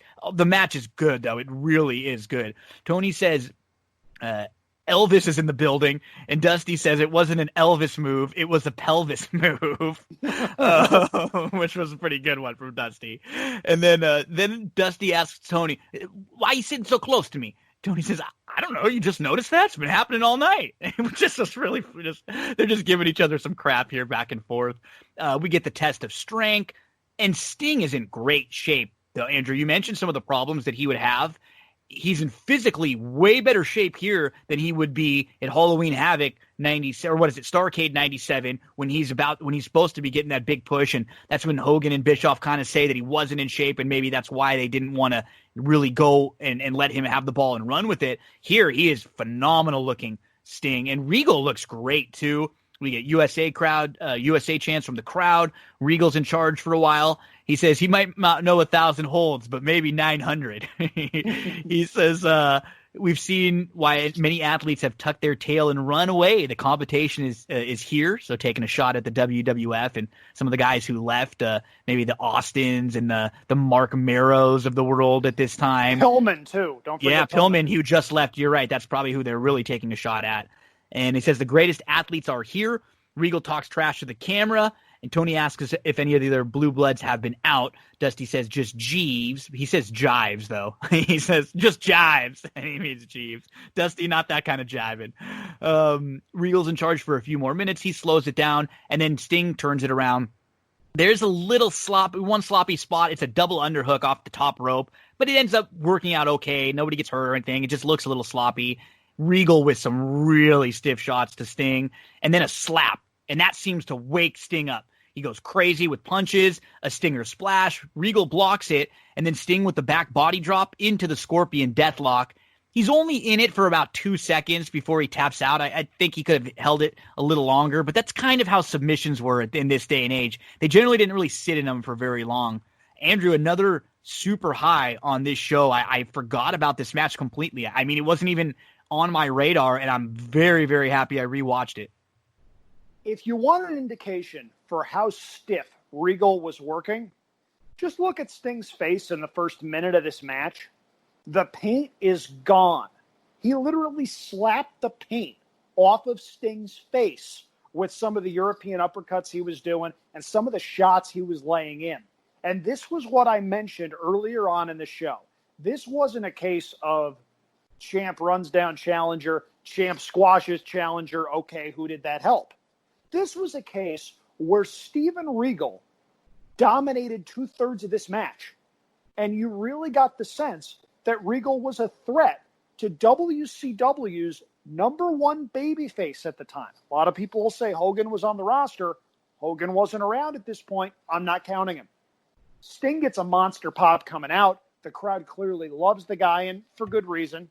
Mm-hmm. There's a lot of stalling early on, but that's a European wrestling tactic. They went 5 minutes in a stretch with 1 or 2 wrestling moves, and the crowd was into it. The crowd wanted to see Steven Regal get his butt kicked by the franchise of WCW. Eventually, they got it, but it was really well booked the way that they did it, because Regal wound up getting in a lot of offense, a lot of good submission holds.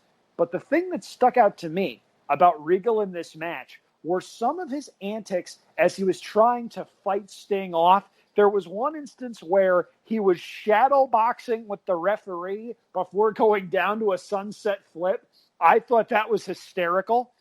He screamed terrified when Sting grabbed a backdrop. You could tell they were having fun out there. And those are the kind of matches that really resonate on a rewatch. You guys mentioned this with Brett and Sean at Survivor Series in the early 90s. You can tell when guys are having fun on a rewatch. And this was a case where these two guys were really enjoying working together, and there was such a good slow build until Sting, for lack of a better term, hulks up, gets the Scorpion Deathlock, And I didn't have a problem with Regal tapping out early because that was his character.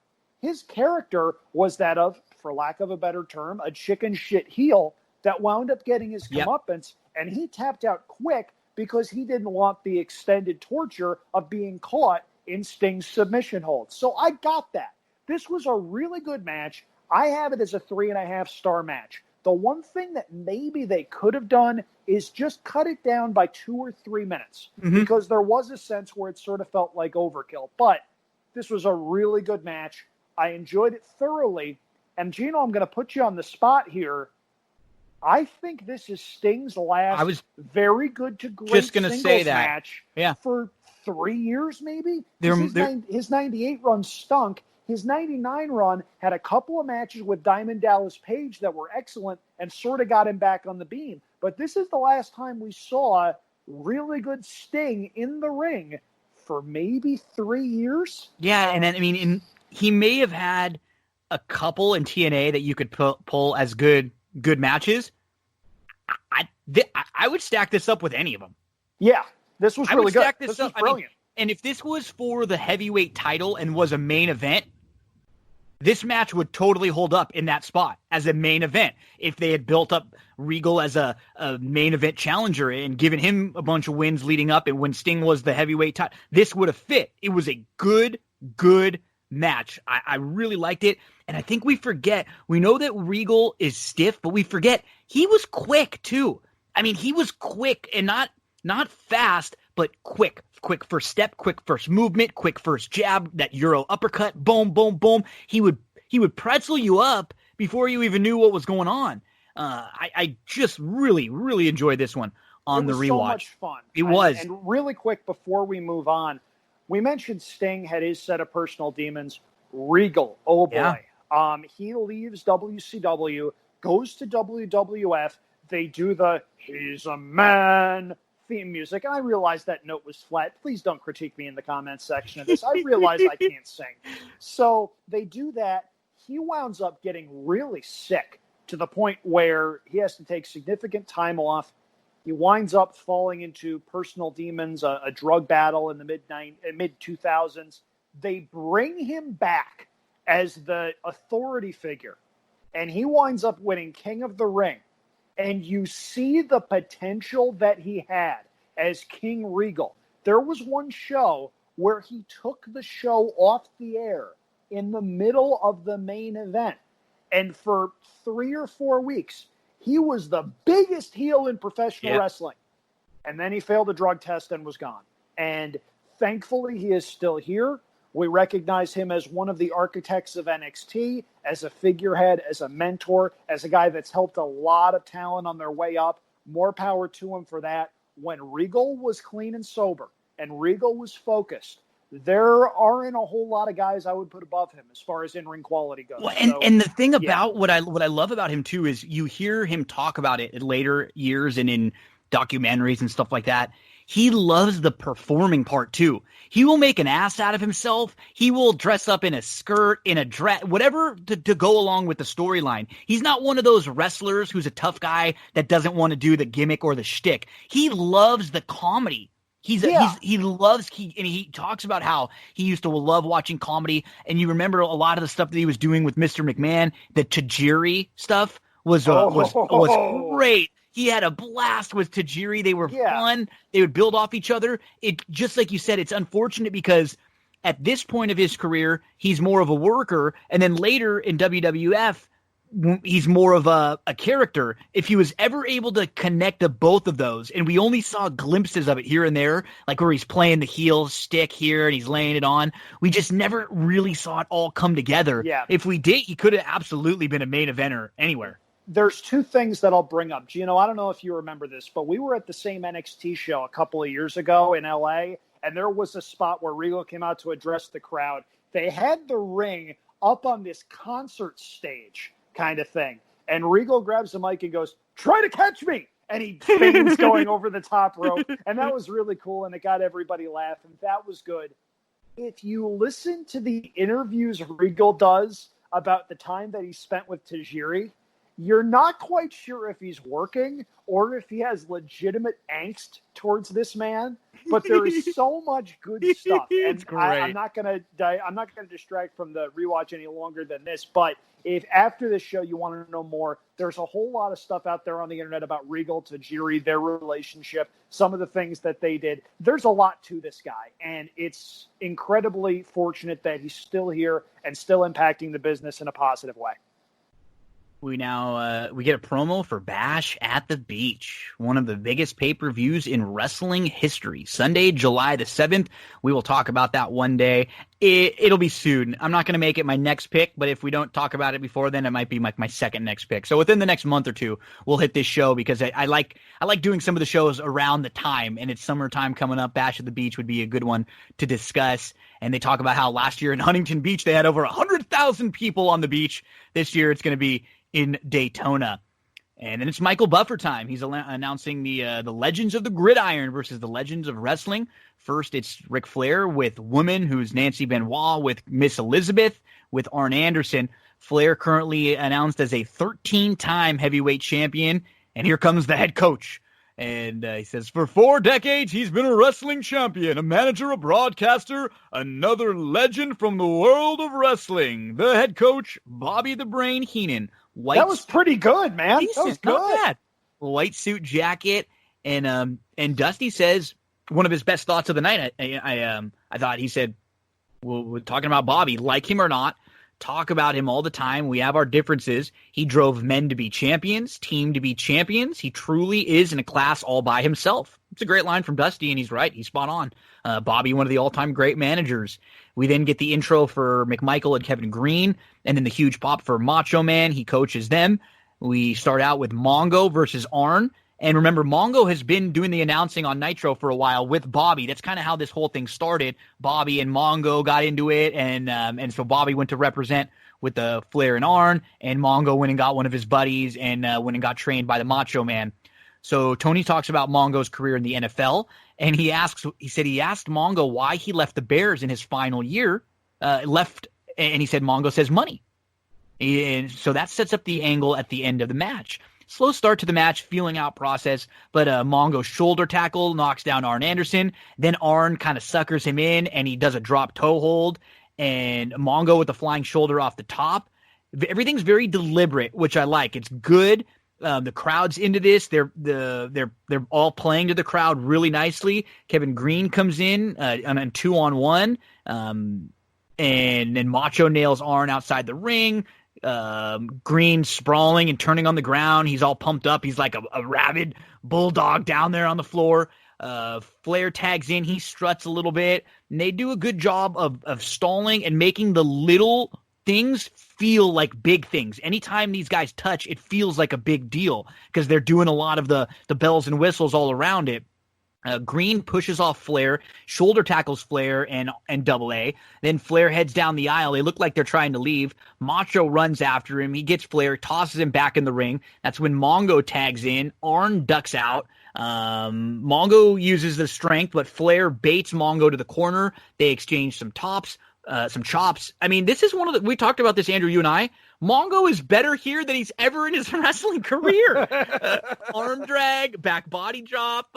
He tosses Flair off the top rope. He puts on the figure 4, and it doesn't look awful. Green hops in, and he knocks down Arn, and they have double figure 4s on.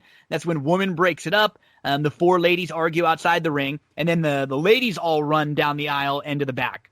Arn starts working on Mongo. Flair tosses Mongo outside. Bobby kicks him with a cheap shot. Flair low blows Mongo behind the ref's back.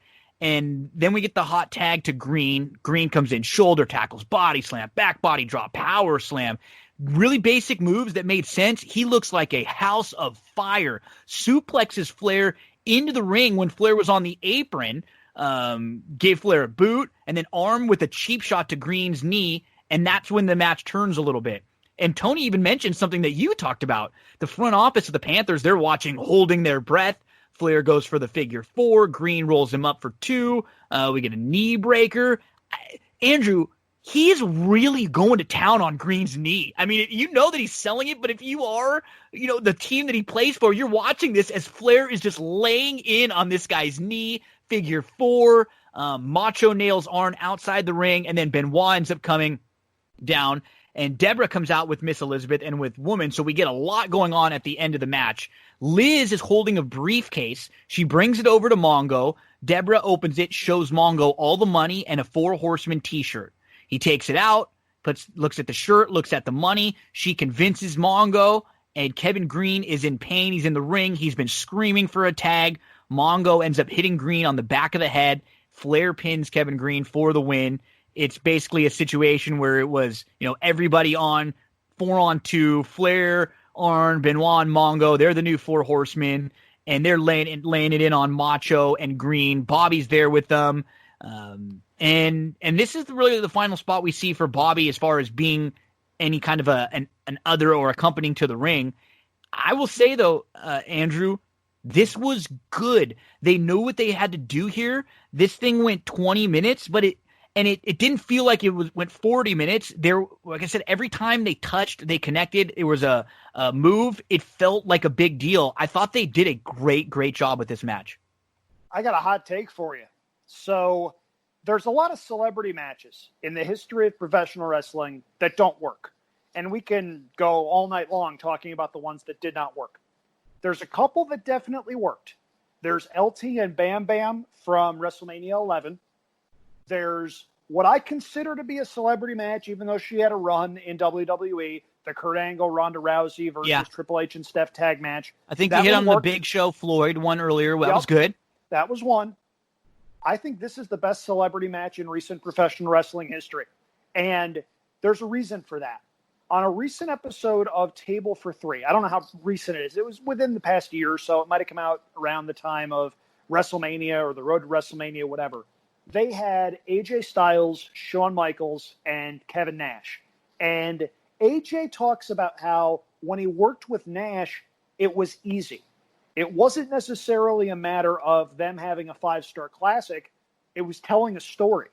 Whereas if it was AJ and Shawn, the match would have been terrific, but they would have had to put in a lot of work to get there just simply because of both of their styles and the things they would have had to do. With the other guy being in there, there were a lot of options that were available that made the storytelling work. That's what you see here. You get Flair and Arn in their element. This is what they were born to do. They were born to make other guys look so freaking good when they couldn't really do a whole heck of a lot. You mentioned Kevin Green coming in like a house of fire. As good as he looked, he had 5, maybe 6 go-to spots. They didn't do anything overly complicated with Mongo either. But they knew exactly how to space and pace the match out. They had Savage on the outside. They had Brain on the outside to help. There were so many moving parts, and everyone played their role perfectly. Early in the match, Mongo and Arn do the 3-point stance thing. And I'm watching this, and I liked this match. I knew where it was going, but I'm thinking, oh, this is goofy, whatever. Mongo knocks Arn down, and the place goes ballistic. Mongo didn't play in Baltimore. He didn't play for the Colts. Didn't play for the Baltimore Ravens, which weren't even a thing yet. This was a guy who had just knocked Arn Anderson flat on his ass, and the crowd goes bonkers. And you mentioned it. Every time the football players got some element of offense, the place went wild. Yeah, that's how you knew they hit it. They hit it well. That's what you want to do. Yep, and that's a credit to Arn and Flair because they're the ones that laid the match out and knew what would work and what didn't. And if you look at Flair's facial expressions throughout the match, he's loving this. This was what he was put on the earth to do, and it's what he did through the 80s and 90s. This was, okay, go out with this broomstick for 20 minutes and make the broomstick look good. Okay, I can do this. And it helped that the pro football players got what they were supposed to be doing. Celebrity matches are 100 times better when the guys are game and know what works, know what doesn't, and most importantly, listen to the guys that they're in the ring with. there were a couple of spots that were just tremendous, not just for celebrity matches, but for matches in general. Yeah. Green gets in trouble, gives a tag to Mongo. Mongo doesn't beeline to Flair, who's in the ring. Mongo goes to Arn and scares him off the apron to leave Flair in the ring alone. Yeah, that's like a veteran spot. It's a good spot. Why don't they do that in tag matches anymore? That is brilliant. It's simple. You don't need to do a whole heck of a lot. And all of a sudden, you get a spot where the crowd's popping because the bad guy's in the ring all alone, and that's not going to end well for him. Speaking of not ending well for him, Flair goes to the top rope. Never ends well. Never for all. Ricky. Ever. Never. So good. They do a spot with the dueling figure fours on Flair and Arn, and I thought my television audio system was broken because that's the loudest moment of the evening. They do the dueling figure fours with Flair and Arn suffering in the ring. Heenan and Woman have to break everything up, but for 3 or 4 seconds, the place is going bonkers. They had them. They knew they had them. And you can tell because if you watch the end of the match, Mongo hits Green with the briefcase. Green goes down. Flair goes for the cover. For as great as Flair is, not exactly the most subtle guy in the world when he's communicating with his opponent, he brings his hand up to his face. And if you watch the other hand, he sort of pats Kevin Green on the stomach. It's almost like you can tell he's saying, hey, good job, man. Yeah. This was really good. Good job, yeah. And I noticed that on the rewatch, and I loved it because, as we've mentioned, Kevin Green got professional wrestling to the point where if he wanted to stop playing professional football, it was a legitimate option. Yes, for him he to would do have been. that. He would have been okay, and he was over in this area in the Carolinas. You know, in particular, he was over. He did a great job. They all did. This was excellent, man. This was way better than I had remembered. I kind of looked at it initially, and I kind of rolled my eyes a little bit. Oh, this is one of those Mongo, and this was good. This was really, really good. And then Dusty flips out. He's furious. He screams, "Money talks! Money talks, man. I tell you, we need to take a hardcore look at this country and what makes it all worthwhile. Stupid Mongo." And he shakes Bobby's hand, his former rival, on the commentary. Yeah, good stuff. Then we get the big segment before the main event. Eric Bischoff comes out. He mentions since May 27th, the interruptions on Nitro. Says they know who they are. They know they're here. And here comes Scott Hall and Kevin Nash from the side entrance with no music. Bischoff says that WCW will give them a match on July the 7th, Bash at the Beach. And I talked earlier about that Madison Square Garden curtain call incident. That was only a week before the first time Scott Hall showed up. That was May the 19th. They ask who the 3 guys... Bischoff asked them if they work for the WWF, as Andrew had said earlier. They say no. Hall says forget about the past. They want to worry about the future, man. They ask who the 3 guys for WCW are. Is it the Nacho Man? Is it the Immortal Huckster? You tell billionaire Ted Man to break out the money and get anybody he can. Because the big man and the medium-sized man and our surprise buddy is going to carve them up. And then Bischoff goes to ask Nash a question, and Hall gets pissed. He says, who are the 3 going to be? And Bischoff says he'll tell him tomorrow on Nitro. And then Hall, boom, he punches Bischoff in the gut. Nash sets him up for the power bomb, and he just flings him off the stage, Andrew. This is a great-looking spot. He goes right through the side of the entranceway that they had a little crash pad set up for him. And then Hall grabs the mic and says, big boys, they just left the building. And he and Nash walk out. Bischoff sells this. This was a quick little segment that did so much to ignite everything. We did not see commentators or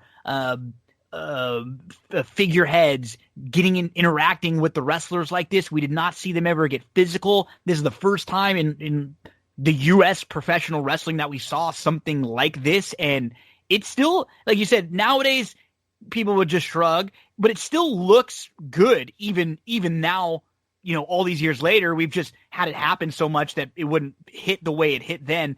this was a great segment, man. We see why they did it so well at the beginning. When they treat something like it's a big deal, when they put so much time and effort into it, WCW really could have some good storylines. The big thing to note here, and you hit on a lot of the points, the big one that I need to make before we move on is, up until this point, there was no indication, there was no admission, there was no hinting that Eric Bischoff on air was the front office of WCW. Yes, it's a great point. He was just sort of the C announcer, and nobody really was able to identify him on camera as the executive producer. This is the first time where he says, I was in the WCW office all day, da-da-da-da-da-da-da, you want your match, you got your match. This was the first time. And we also saw some of this in WWF at the time because Vince McMahon wasn't publicly outed on screen as the owner of the WWF for another year and a half. It was a case where WCW was ahead of the game. And that was one of the reasons why they were able to get out to a flying start in their war against the WWF, because they were doing things that the other side was not doing. Now, would Vince have gotten powerbombed off the stage? No. But this was Vince getting stunnered a year and a half before Vince got stunnered. And I can't stress that enough. If you're listening to this and you weren't a fan in 1996 and you hear, oh, Bischoff got powerbombed off the stage, I mean, that's cool that, you know, they're doing this and they're establishing themselves as the heel, boo, whatever, move on. This was revolutionary, and you can tell that by the way Tony and Dusty reacted. Tony goes, he's the man holding the microphone. How cheap and how low can you get? He couldn't even defend himself. He was holding the mic. Yeah. They make it, and they get serious tone, serious voices here. Tony actually leaves the set to go check on Eric Bischoff, and Dusty does a good job here of flabbergasted. He was like, he couldn't talk. He really didn't know what to say. And it wasn't like earlier when he's tongue-tied. He was laying on the seriousness of it and what's funny is it worked out really well having this right after where Dusty got mad at the end of that Arn and Flair versus the football guys match, because Dusty's mad about what just happened there, where Mongo turned his back on his buddy and he sold out. And he even mentions it too, you know, at the end. He's talking about how there's so much wrong in the world. You know, he said, I'm disgusted with what happened earlier and this and that. And then he ends up throwing it to Michael Buffer, I think, long before he's supposed to. But it fits. It doesn't. I think, you know, it's a little awkward there because we know TV and stuff, but it goes along well with what's just happened. Like, there's a problem. And one of the main commentators is out, and maybe they were supposed to go back to Bischoff, or it just felt like there was some chaos there. And I liked it. It felt even more real and even more authentic. So we get Dusty, who then throws it to Michael Buffer, and then out comes Luger. And Luger comes out, and I thought was a cool moment too. He goes and checks on Bischoff. He walks right out and he looks at him.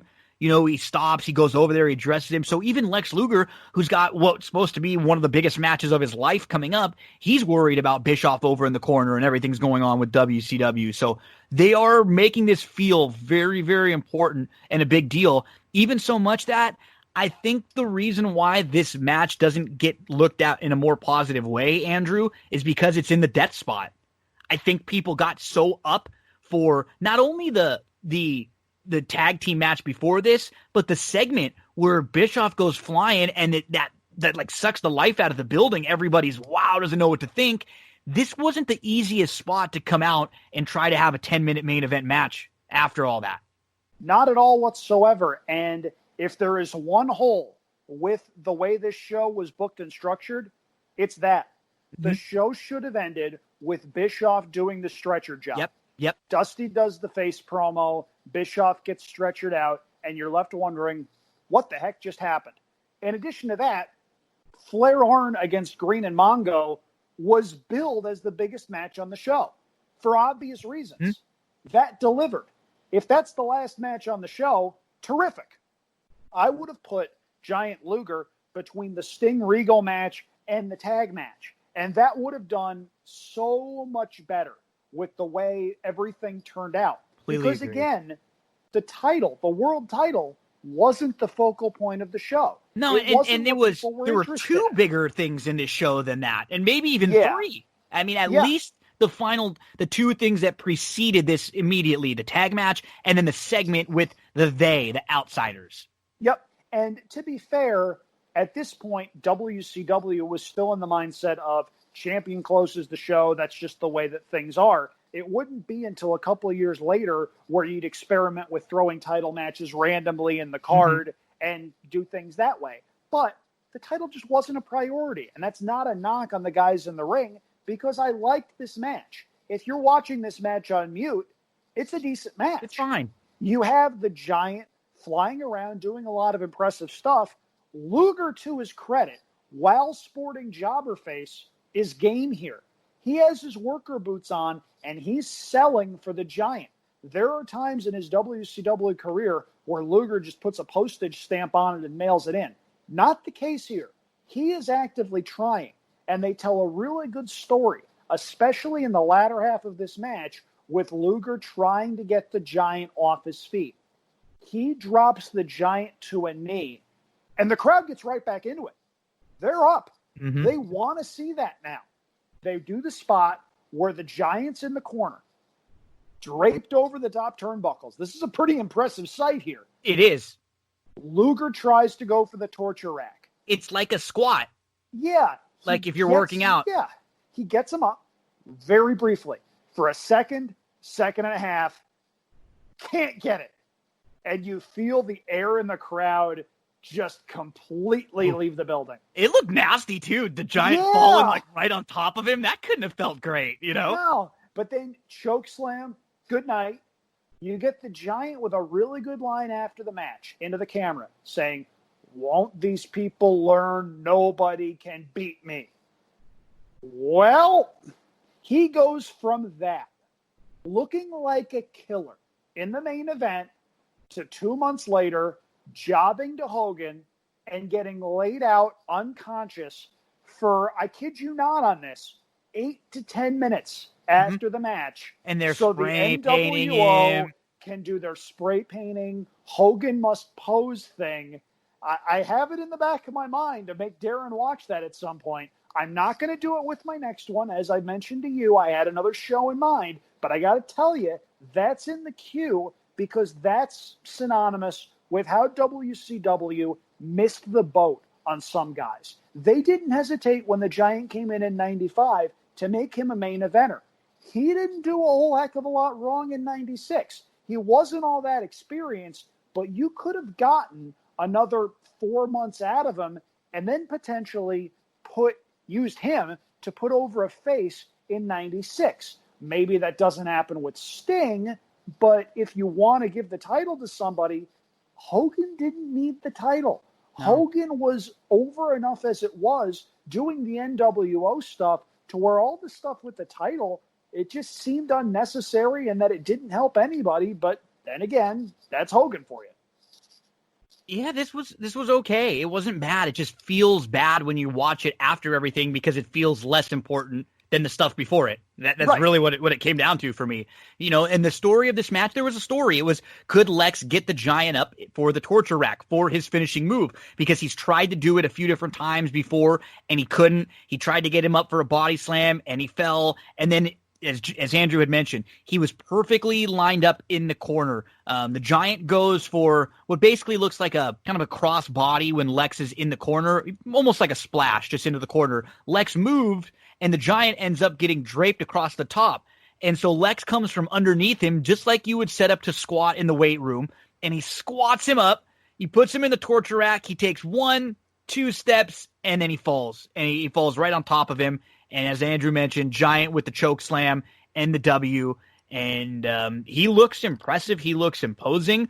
And if we restructured the show a little bit with what ended the show, just like you said, I think it probably even leaves a better taste in everyone's mouth. But I look back at this show, Andrew, and, you know, we didn't even talk about a part of the show that would be a high for many people, too, that Falls Count Anywhere match. But when we looked through Steiner's Fire and Ice, fine with. I thought it was above average. Conan El Gato, at least average to slightly above average. DDP Bagwell, at least average. Malenko Mysterio, absolutely loved it. Tenta Big Bubba, maybe slightly below average, but not bad or horrible. We've seen shows that have had 3 or 4 matches worse than that one. Sting Regal, absolutely loved it. Excellent. Flair Arn, the tag match against Green and McMichael, way better than you would expect. And then the Giant Luger, okay. Plus, we have an unbelievably important, cool segment where Bischoff gets slammed. When you have that many positive things on a show, it's always going to be a good show. I thought this is one of, like I said, it would be in the top 10 and maybe even the top 5 for me personally of best ever WCW pay-per-views. It was a lot of fun. It's an easy watch on the network. It's about 2.5 hours if you don't watch the Voldemort match. It's really cool, and it's cool to see what WCW was before Hogan turns heel and sets a wave of events in motion that would wind up changing the business for the next 4.5 years.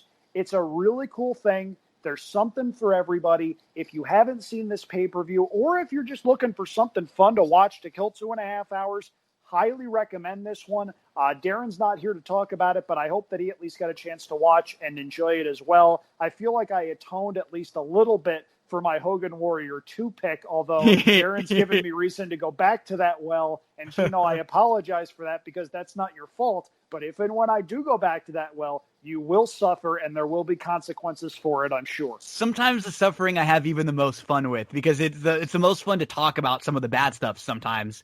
And now it's going to be my selection. So I pick next for what we'll be talking next week. And Andrew, I'm going to go back to the WWF. We're going to be close to the same time period that we've been in for the last few shows of the WWF we covered. And we are going to be talking about an event that became one of the more important and infamous events in the history of wrestling. We're going to talk about King of the Ring 1998, where we get that awesome Hell in a Cell with Mick Foley and The Undertaker, throws him off the cell, choke slams him through the cell. We actually have the finish of the King of the Ring here, where we get another iteration of that Rock Ken Shamrock rivalry that we've liked and we've had fun with watching so far. We get Austin versus Kane in the main event, and there's an X-Pac Owen Hart match earlier on the show that I thought was pretty decent too. The crowd is super hot for this show. I'm excited to talk about it. We all know the Hell in the Cell with Kane or with Foley and with the Taker, and we'll be able to really break this one down from all angles. I'm more excited about the JR impressions we're all going to do. That's going to be a lot of fun. This is JR in all his glory, and none of it is a work. This is a guy that probably didn't know what the heck was going to go on. And when he says, well, somebody stop the damn match, he means it. And you get Terry Funk running out just to buy Mick some time. It is so good. I'm happy that you picked this show. It was, 22 years ago last week, something to that effect. Yep. We're all really, really old because I remember watching this match. Oh, yeah. I was 8, 9 years old. I was youthful. I had so much potential. What happened? Anyway, good show. Looking forward to that one. Hopefully Darren as well. And I'm looking forward to his return next week. Sorry we missed DZ on this one, but should be back with us next week to talk some King of the Ring 98. Andrew Champagne, my good friend, give us some of your plugs. What should we be looking forward to this week with Champagne and JD? And let us know where we can follow you, social media, and the website. Sure. Social media is at Andrew Champagne on Twitter. Website is andrewchampagne.com, but that's taken a bit of a back seat this week. This week, our guest on Champagne and JD will be Ken Rudolph, who a lot of you know Very from cool. his work at TVG, his work with Fox Sports, work with a number of outlets. He hosted Good Day Sacramento for a while. Looking forward to having him on. It's not going to be an easy discussion, but it's a discussion that I think racing needs to have a lot of right now as it looks at itself in the mirror and tries to make itself better in a lot of different ways. This is not a conversation we're having to check a box about having a show on race and horse racing or diversity and inclusion, whatever. JD and I, my co-host and producer JD Fox and I, we're really looking forward to this because we want to listen, we want to learn, we want to be as much of an advocate as we can for getting diverse voices, especially black voices, into the world of horse racing, because it's sort of an insulated sport. It's not sort of an insulated sport. It is an insulated sport. And the more we can do to get more voices at the table in prominent positions, the better this sport is going to be long term. And that's what we all want. So that'll be online either Wednesday night, Thursday. It might already be online by the time you listen to this. Please do take a listen. And if you haven't listened to Ken's podcast from last week, where he goes in depth on this topic, I urge you to do that. That's an hour well spent. And that's something that I think everyone should do if they haven't done it already. I've listened to it a couple of times. It's riveting, thought-provoking stuff that any fan of racing needs to hear. So that's what's on tap for me this week. A lot of stuff going on. My dad is flying in on Thursday night. Really looking forward to having golf him coming up, right? Pebble Beach? Yep, Pebble Beach on Monday. Unfortunately for him, it just came out today that New York has added California to the list of states where if you fly back from there, you need to quarantine for 14 days. So unfortunate timing for him, but hopefully coming out here, playing Pebble Beach, and maybe playing some horses with me. I think that's going to happen at some point. You can twist his arm a little, yeah, I'm sure. You know, it's what we do. Yeah. So that'll be fun. Looking forward to that. Looking forward to a lot of really cool stuff, and it's been a good start to the week because this was a fun show and a really fun discussion. It was. Andrew, buddy, thank you so much. Make sure to check out Andrew's conversation with Ken. Good friend. Always love. It's funny. Ken's one of those guys who you'll just be flipping through the channels and then it'll be some random TV show or movie and he'll pop up as just like the broadcaster or the newsman. Bruce Almighty. Yeah. You'll see him pop up sometimes like, yep, that's Ken. Cool. So always good touching base with Ken, and looking forward to listening to Champagne and JD this week with that one. Andrew, buddy, thank you very much. Don't fall off the cell before next week. Make sure you stay on there. Don't do what Foley did. We have a lot to talk about. Don't worry. Mick Foley, a graduate of SUNY Cortland. I went to SUNY Cortland's rival, Ithaca College, so I'm smarter than that. Well played. Andrew Champagne, thank you very much. Folks, don't go anywhere. Hope you had enjoyed this discussion of the Great American Bash 1996. We're going to take a quick break, and we'll be right back with more on That's What G Said.